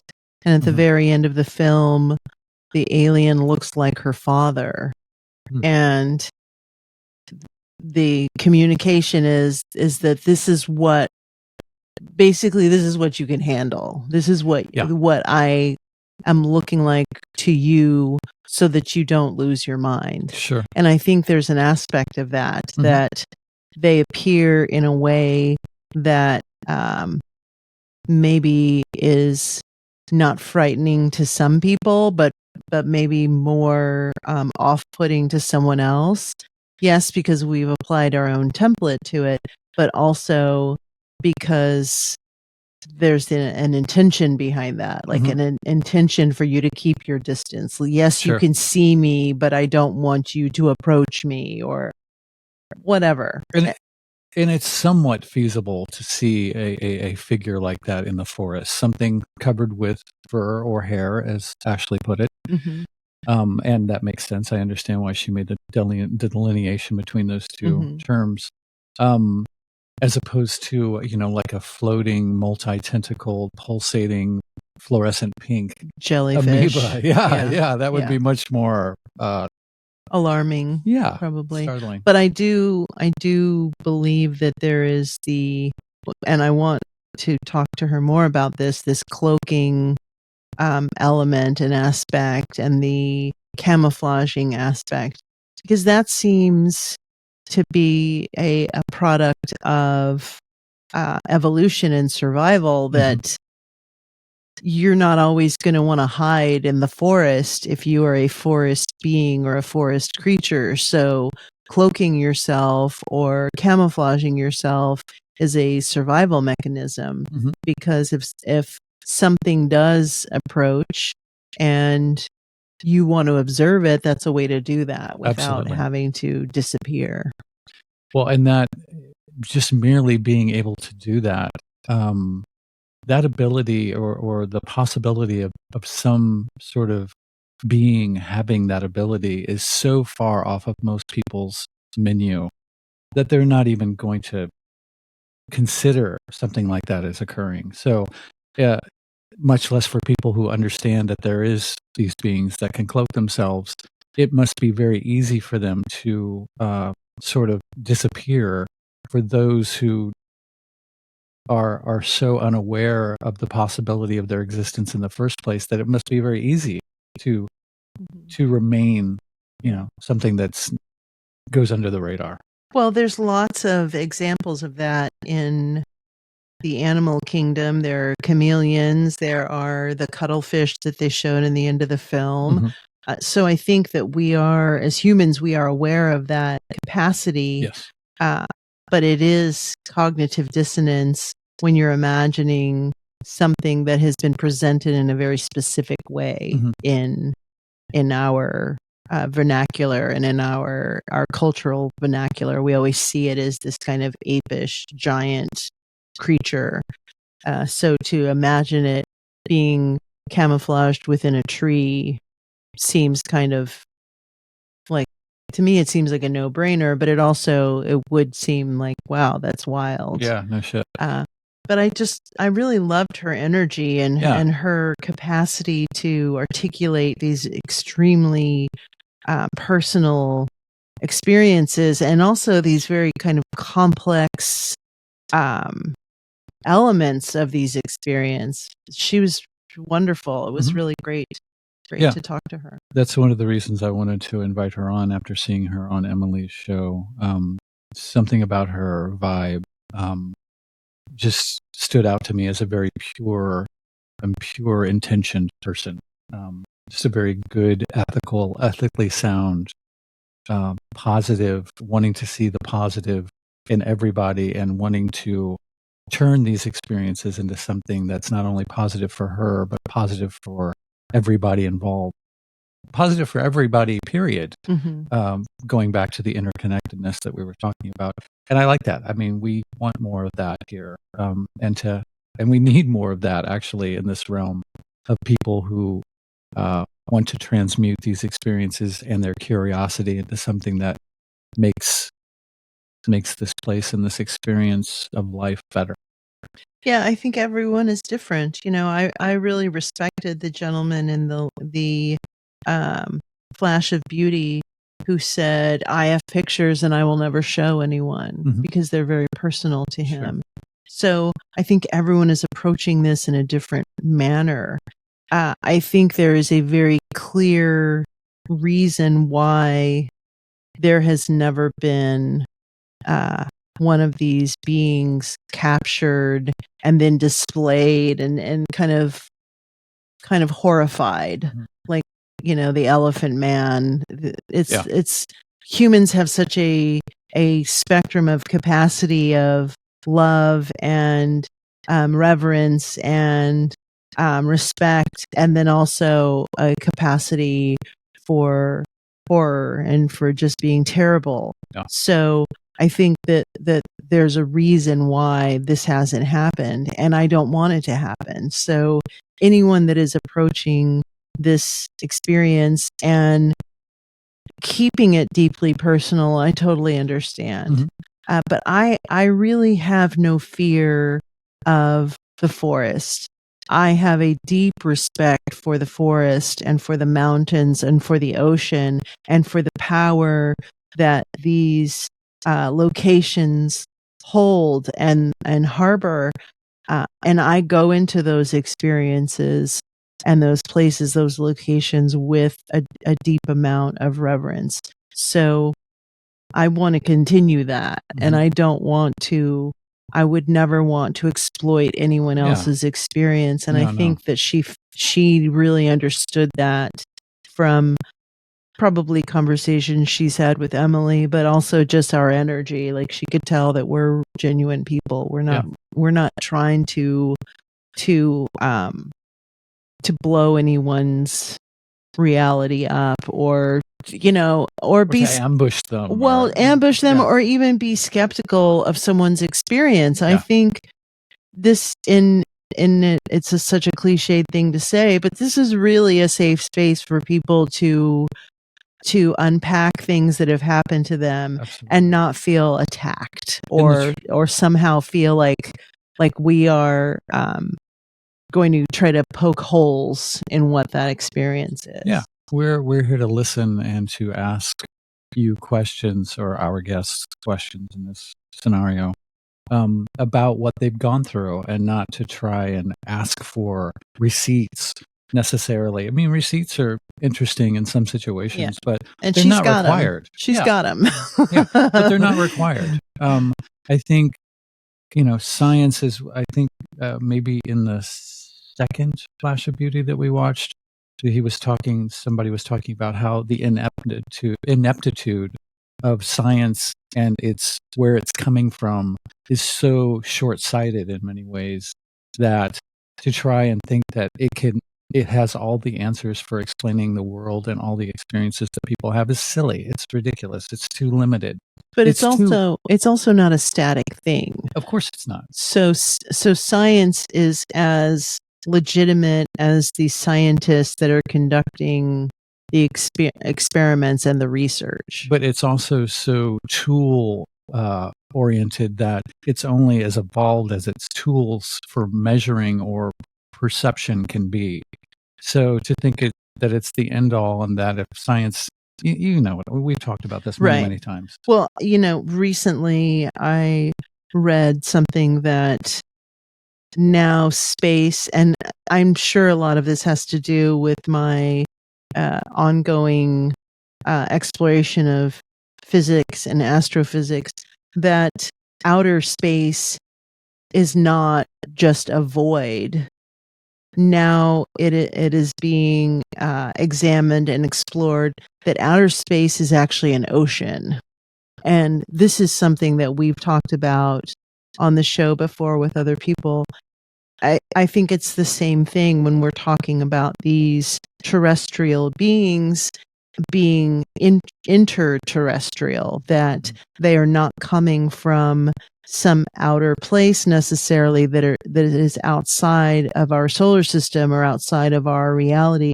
They're coming from the interior of the Earth, and that is just as vast as this galaxy and the millions of galaxies that exist. Exactly. And what I was bringing up before of the land masses being the possibility of them being much more than we are aware of is, I'm very fascinated by that idea. Which means that the interior of those land masses is just as vast. Exactly. And especially if we don't live on a globe or a flat Earth, but maybe something in between those two things, a combination, who fucking knows? Yeah. But there are endless possibilities. Yeah, egg-shaped, or, there's lots of different theories behind that. Yeah. We should. What a wickedly amazing romp. Yeah. Ashley is very, very cool, very incredible. Yes. I'm glad that we had her on. Yes. Yeah, and I had lots of questions just from watching those two films and then watching that subsequent interview that she did. But it's just so amazing when you have a flow with someone when so many other questions come up. Exactly. And that's the magic of doing this type of work, is that it's an ever expanding plethora of curiosity and great dialogues, and I thoroughly enjoyed it. Me too.